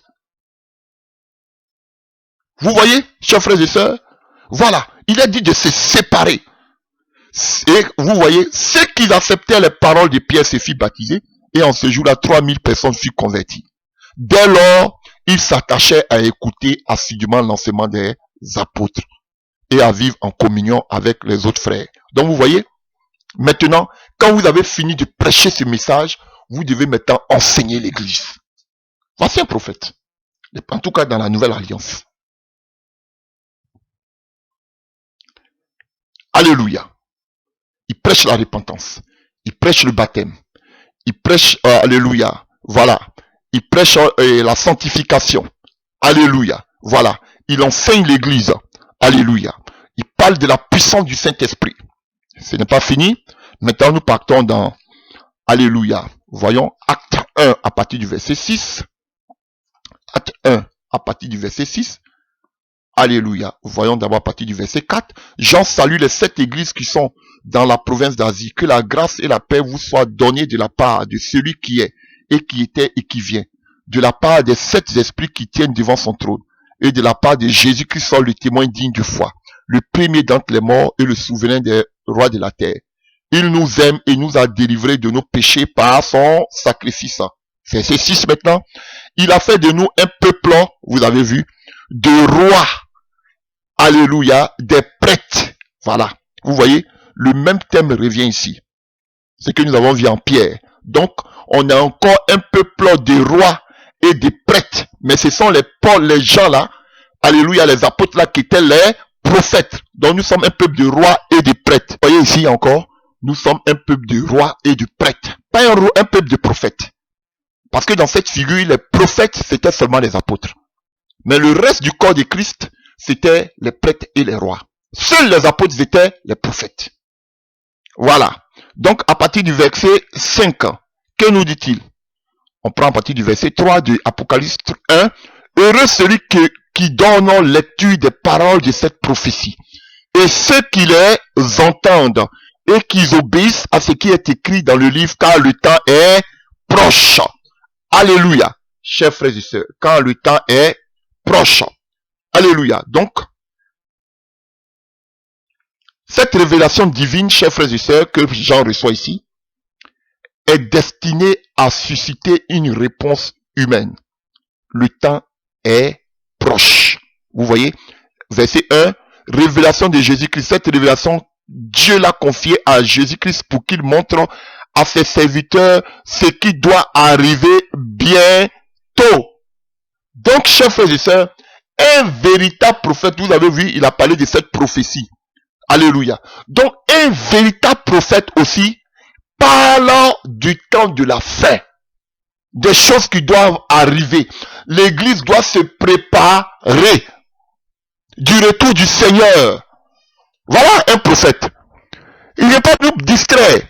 J'ai cité ce que le prophète doit prêcher, mais encore un prophète doit préparer l'église pour l'enlèvement, comme Paul l'a fait. Alléluia. Parler des choses qui viennent, des temps de la fin. Les temps sont finis. Alléluia. Nous sommes à la fin. Le temps est proche. Le retour du Seigneur est imminent. Un vrai prophète de Dieu de la nouvelle alliance doit prêcher ce genre de choses. Préparer l'église pour le retour du Seigneur. Regardez ces prophètes. Est-ce que c'est ce qu'ils prêchent? Ils sont en train de vous distraire.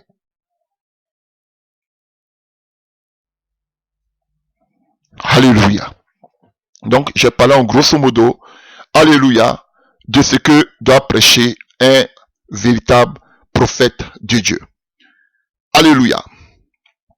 Chers frères et sœurs. Donc, si le prophète de l'ancienne alliance, ou même de l'ancien testament, a mis à jour l'héritage mosaïque, Alléluia. Le prophète de la communauté chrétienne de l'église. Alléluia. Il appelle, il prépare l'avènement du Christ. Alléluia. Chers frères et sœurs. Voilà. Chers frères et sœurs. Donc, nous prenons maintenant 1 Pierre 1 pour parler maintenant, chers frères et sœurs, des faux prophètes. Et nous allons finir. On va même pas parler beaucoup. Je vais en deux temps, 3 mouvements. On va finir avec les faux prophètes. On a dit ce qu'un vrai prophète doit prêcher. Maintenant, je vais vous montrer ce que les prophètes de Matthieu 24, dont Jésus a parlé, prêchent. Les faux prophètes. Vous allez voir, c'est comme ça que vous allez les reconnaître. C'est pas vision, sinon ça, ils vont vous emballer. Je vous ai montré le schéma, ce que doit prêcher un bon prophète.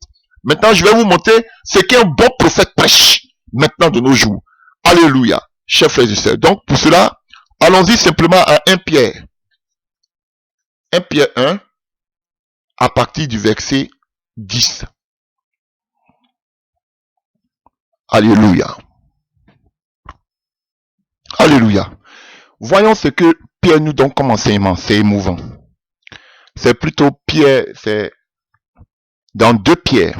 2 Pierre, je vais faire 2 Pierre 2, mais on va prendre 2 Pierre 1 à partir du verset 12. On va continuer, on va lire. Voilà pourquoi je ne cesserai de vous rappeler ces choses. Alléluia. Bien que vous le sachiez déjà et que vous soyez fermement attachés à la vérité qui vous a été présentée, mais j'estime juste de vous tenir en éveil par mes rappels, tant que je serai encore dans ce monde. Car je sais que je vais bientôt quitter ce corps mortel comme notre Seigneur Jésus-Christ me l'a révélé. Waouh! Je vous dis que un prophète, alléluia, sa mort ne lui tombe pas. Même la mort d'un prophète, Dieu lui révèle. Il n'y a pas un prophète dans la Bible que Dieu ne lui a pas révélé sa mort. Même à Moïse, il a dit que ton temps est fini. Même à Abraham. Même à David. Il faut donner, qu'on commence à donner les conseils, parce que bientôt tu as parti. Un vrai prophète de Dieu, sa mort ne le surprend pas. Comme Paul. La mort de Paul ne l'a pas surpris. Quand il était en prison, il dit, je sais que je vais quitter bientôt ce monde. Alléluia. Un prophète de Dieu, véritable, sa mort ne lui tombe pas. Même ta mort, Dieu te révèle. Alléluia. Voilà ce qu'il dit Pierre. Il dit, il va quitter bientôt ce corps mortel parce que Dieu lui a révélé cela. Même sa mort, Dieu lui révèle. Un véritable prophète de Dieu. Alléluia. Dieu lui révèle sa mort. Bon, je ne vais pas parler encore du monsieur là. Vous avez dit que je parle trop de ce monsieur. Alléluia. Voilà. Même le prophète Kakou Séverin, Dieu lui a révélé sa mort. Sa femme en parle. Un véritable prophète de Dieu, non. Tu peux pas mourir comme ça, comme... Non, Dieu te dit aujourd'hui, je t'enlève. Même Élie, les prophètes ont commencé à prophétiser. Disait que Dieu enlève aujourd'hui ton maître. Un prophète de Dieu. Non, tu ne mets pas comme ça. Dieu te révèle ta mort. Bon, il y a des fous aussi qui ont fait des pactes. Hein. Donc quand les jours arrivent là, ils s'en vont. Alléluia. Parce qu'ils sont dans les pactes là, on lui dit que tu dois vivre un certain temps. Voilà. Donc, ils ont des morts brusques. Alléluia. Parce qu'ils ont fait des pactes. Voilà. Donc, Dieu révèle à Pierre ici qu'il doit repartir. Cependant, je prendrai grand soin que même après mon départ, vous rappeliez toujours ces choses. Ça me rappelle ce que Pierre dit, ça me rappelle une parole de Paul. Acte 20. On voit Paul qui parle aux anciens. Alléluia. Voilà. Acte 20 à Éphèse. À partir du verset 22. Et maintenant, voici, lié par l'Esprit, je vais à Jérusalem, sachant pas ce qui m'arrivera. Seulement de ville en ville, l'Esprit Saint m'avertit que des liens et des tribulations m'attendent. Mais je ne fais pour moi-même aucun cas de ma vie, comme si elle m'était précieuse, pourvu que j'accomplisse ma course avec joie. Et le ministère que j'ai reçu du Seigneur Jésus, d'annoncer la bonne nouvelle de la grâce de Dieu. Et maintenant, voici et maintenant voici je sais que vous ne verrez plus mon visage. Vous, au milieu desquels j'ai passé en prêchant le royaume de Dieu. C'est pourquoi je vous déclare aujourd'hui que je suis pur du sang de vous tous, car je vous ai annoncé tout le conseil de Dieu, sans rien en cacher. Prenez donc garde à vous-même et à tout le troupeau sur lequel le Saint-Esprit vous a établi évêque pour paître l'église du Seigneur qu'il s'est acquise par son propre sang. Alléluia. Voilà ce que Paul disait. Et à son fils Timothée, il dira qu'il a accompli, alléluia, sa marche. Alléluia. Voilà. Il a combattu le bon combat de la foi. Voilà. Donc, un bon prophète, alléluia, il n'est pas étranger à sa mort. Il sait que son temps arrive. Alléluia. Chers frères et sœurs. Et c'est ce que Pierre nous dit ici. On revient en 2 Pierre. En effet, nous ne nous sommes pas appuyés sur des histoires habilement inventées lorsque nous vous avons fait connaître la venue de notre Seigneur Jésus-Christ. Dans toute sa puissance. On est revenu en 2 Pierre 1. Dans toute sa puissance.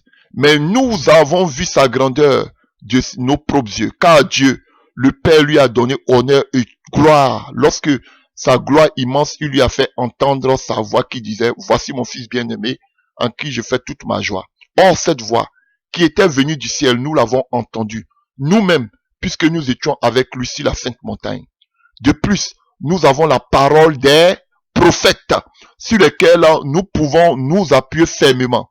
Et vous faites bien de lui accorder votre attention, car elle est comme une lampe qui brille dans un lieu obscur jusqu'à ce que le jour paraisse et que l'étoile du matin se lève pour illuminer vos cœurs.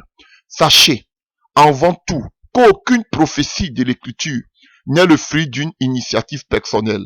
En effet, ce n'est pas par une volonté humaine qu'une prophétie a jamais été apportée, mais c'est poussé par le Saint-Esprit que des hommes ont parlé de la part de Dieu. Maintenant, voici le passage qui me préoccupe. Alléluia. Voilà.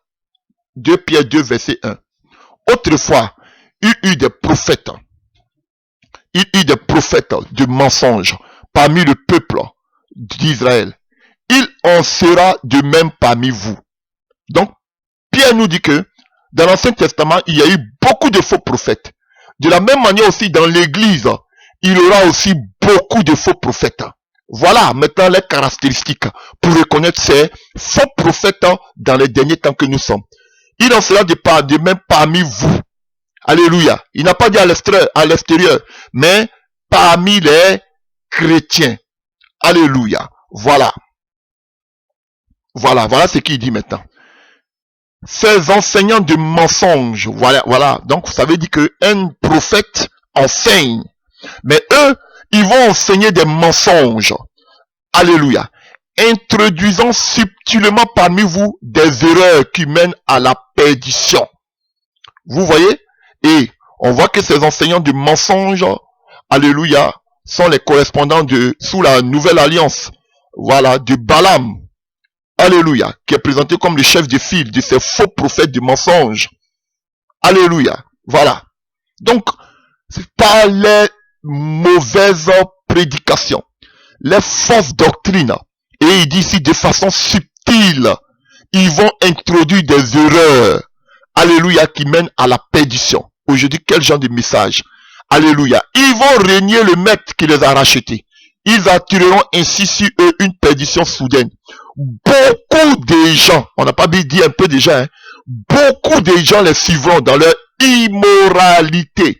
Et à cause d'eux, la voie de la vérité sera discréditée. Donc, ils vont conduire beaucoup dans l'immoralité.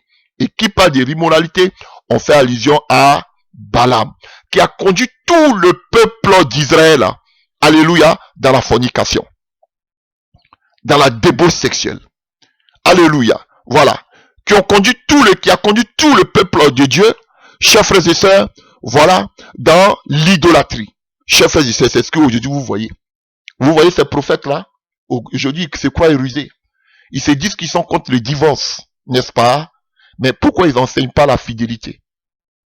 Pourquoi ils ne disent pas aux gens de rester fidèles à leur femme? Vous voyez, c'est une ruse. Dit ouvertement que on peut divorcer, ça sonne mal à l'oreille. Voilà. Maintenant, mais pourquoi ils ne peuvent pas prêcher qu'un homme doit être fidèle à sa femme? C'est la ruse. Ils sont en train d'amener la perversité. Pour te dire, ça peut arriver. Ton homme peut te tromper, ta femme peut te tromper, mais rester marié toujours. Mais déjà, dès que tu couches, déjà, tu sais que tu es divorcé. Vous voyez la ruse de ces faux prophètes, chers frères et sœurs, et ils emmènent le peuple comme Balaam dans l'immoralité sexuelle. Alléluia, chers frères et sœurs. Et vous voyez donc, ils ont enseigné des erreurs. Voilà pourquoi il faut que vous mangez la parole de Dieu. Parce qu'on voit que les prophètes amenaient, du temps de l'ancienne alliance, ils amenaient le peuple de Dieu à la loi de Moïse. Alléluia. Et ces apôtres amenaient l'église sur les paroles du Seigneur. Mais ces faux prophètes, ils vont envoyer vers des erreurs. Chers frères et sœurs, vous devez manger la parole de Dieu. Sinon, ils vont vous égarer. Ils vont vous égarer. Ils vont vous envoyer des erreurs. Mais la Bible, Paul, Pierre est catégorique, de façon subtile. Et si vous ne connaissez pas la parole, vous ne mangez pas la parole, ils vont vous prendre. Parce que la plupart de ceux qui vous égarent, alléluia, ce sont des doyens, comme on dit, des doyens condulés dans l'église, qui ont l'expérience. Alléluia. Donc si vous n'êtes pas assis dans la parole, ils peuvent prendre les mêmes passages pour vous manipuler. Ah, ça c'est très important. Faites beaucoup attention. Et encore une autre de leurs caractéristiques, donc, c'est par les enseignements que vous pouvez voir qui est vrai, qui est faux. Alléluia. Des gens qui ne prêchent pas sur le péché sexuel, l'immoralité, comme Balaam. Et une deuxième caractéristique de Balaam, pourquoi Balaam a vendu, voulait maudire le peuple de Dieu, c'est à cause de l'argent, le gain. Balaam a envoyé le peuple de Dieu dans l'idolâtrie. Aujourd'hui, ces faux prophètes vous envoient dans l'idolâtrie, ils vous prêtent d'autres divinités, telles que les Shekin et autres. Alléluia. Des faux messages, ils vous amènent dans des erreurs, telles que le voyage astral et autres. Ils vous amènent dans alléluia. On a vu une deuxième caractéristique de Balaam, c'est l'immoralité sexuelle. Il a poussé le peuple de Dieu à forniquer avec le peuple moabite. Deuxième caractéristique. Vous allez voir que ces faux prophètes-là, ce sont des gens qui vont jamais vous prêcher contre le péché sexuel. Au contraire, eux-mêmes, ils ont plein de copines. Chers frères et sœurs, voici la deuxième caractéristique de ces faux prophètes. Alléluia. Et la troisième caractéristique, pourquoi Balaam l'a fait? À cause des récompenses. Et c'est ce que Pierre dit ici. Alléluia. Voilà. Ainsi que si eux, une perdition soudaine. Verset 2 de 2 Pierre 2. Beaucoup de gens les suivront dans leur immoralité. Et à cause de la voix de la vérité sera discréditée. Par l'amour pour de l'argent, ils vous exploiteront avec des histoires de leur propre invention. Mais il y a longtemps que leur condamnation est à l'œuvre et que la perdition les guette. Alléluia. Voilà. Donc si Dieu n'a pas épargné les anges qui ont péché, il les a précipités dans l'abîme et ils sont gardés pour le jugement enchaîné dans les ténèbres. Il n'aura pas, non, il n'a pas non plus épargné le monde ancien lorsqu'il fit fondre le déluge sur ce monde qui n'avait aucun respect pour lui. Il a néanmoins protégé Noé qui appelait ses contemporains à mener une vie juste, ainsi que 7 autres personnes avec lui. Il a condamné à la destruction les villes de Sodome et de Gomorrhe en les réduisant en cendres pour donner à ceux qui se révoltent contre lui un exemple de ce qui leur arrivera. Il a délivré l'autre de cet homme juste qui était consterné par la conduite immorale des habitants débauchés. Vous avez vu la débauche de ces villes.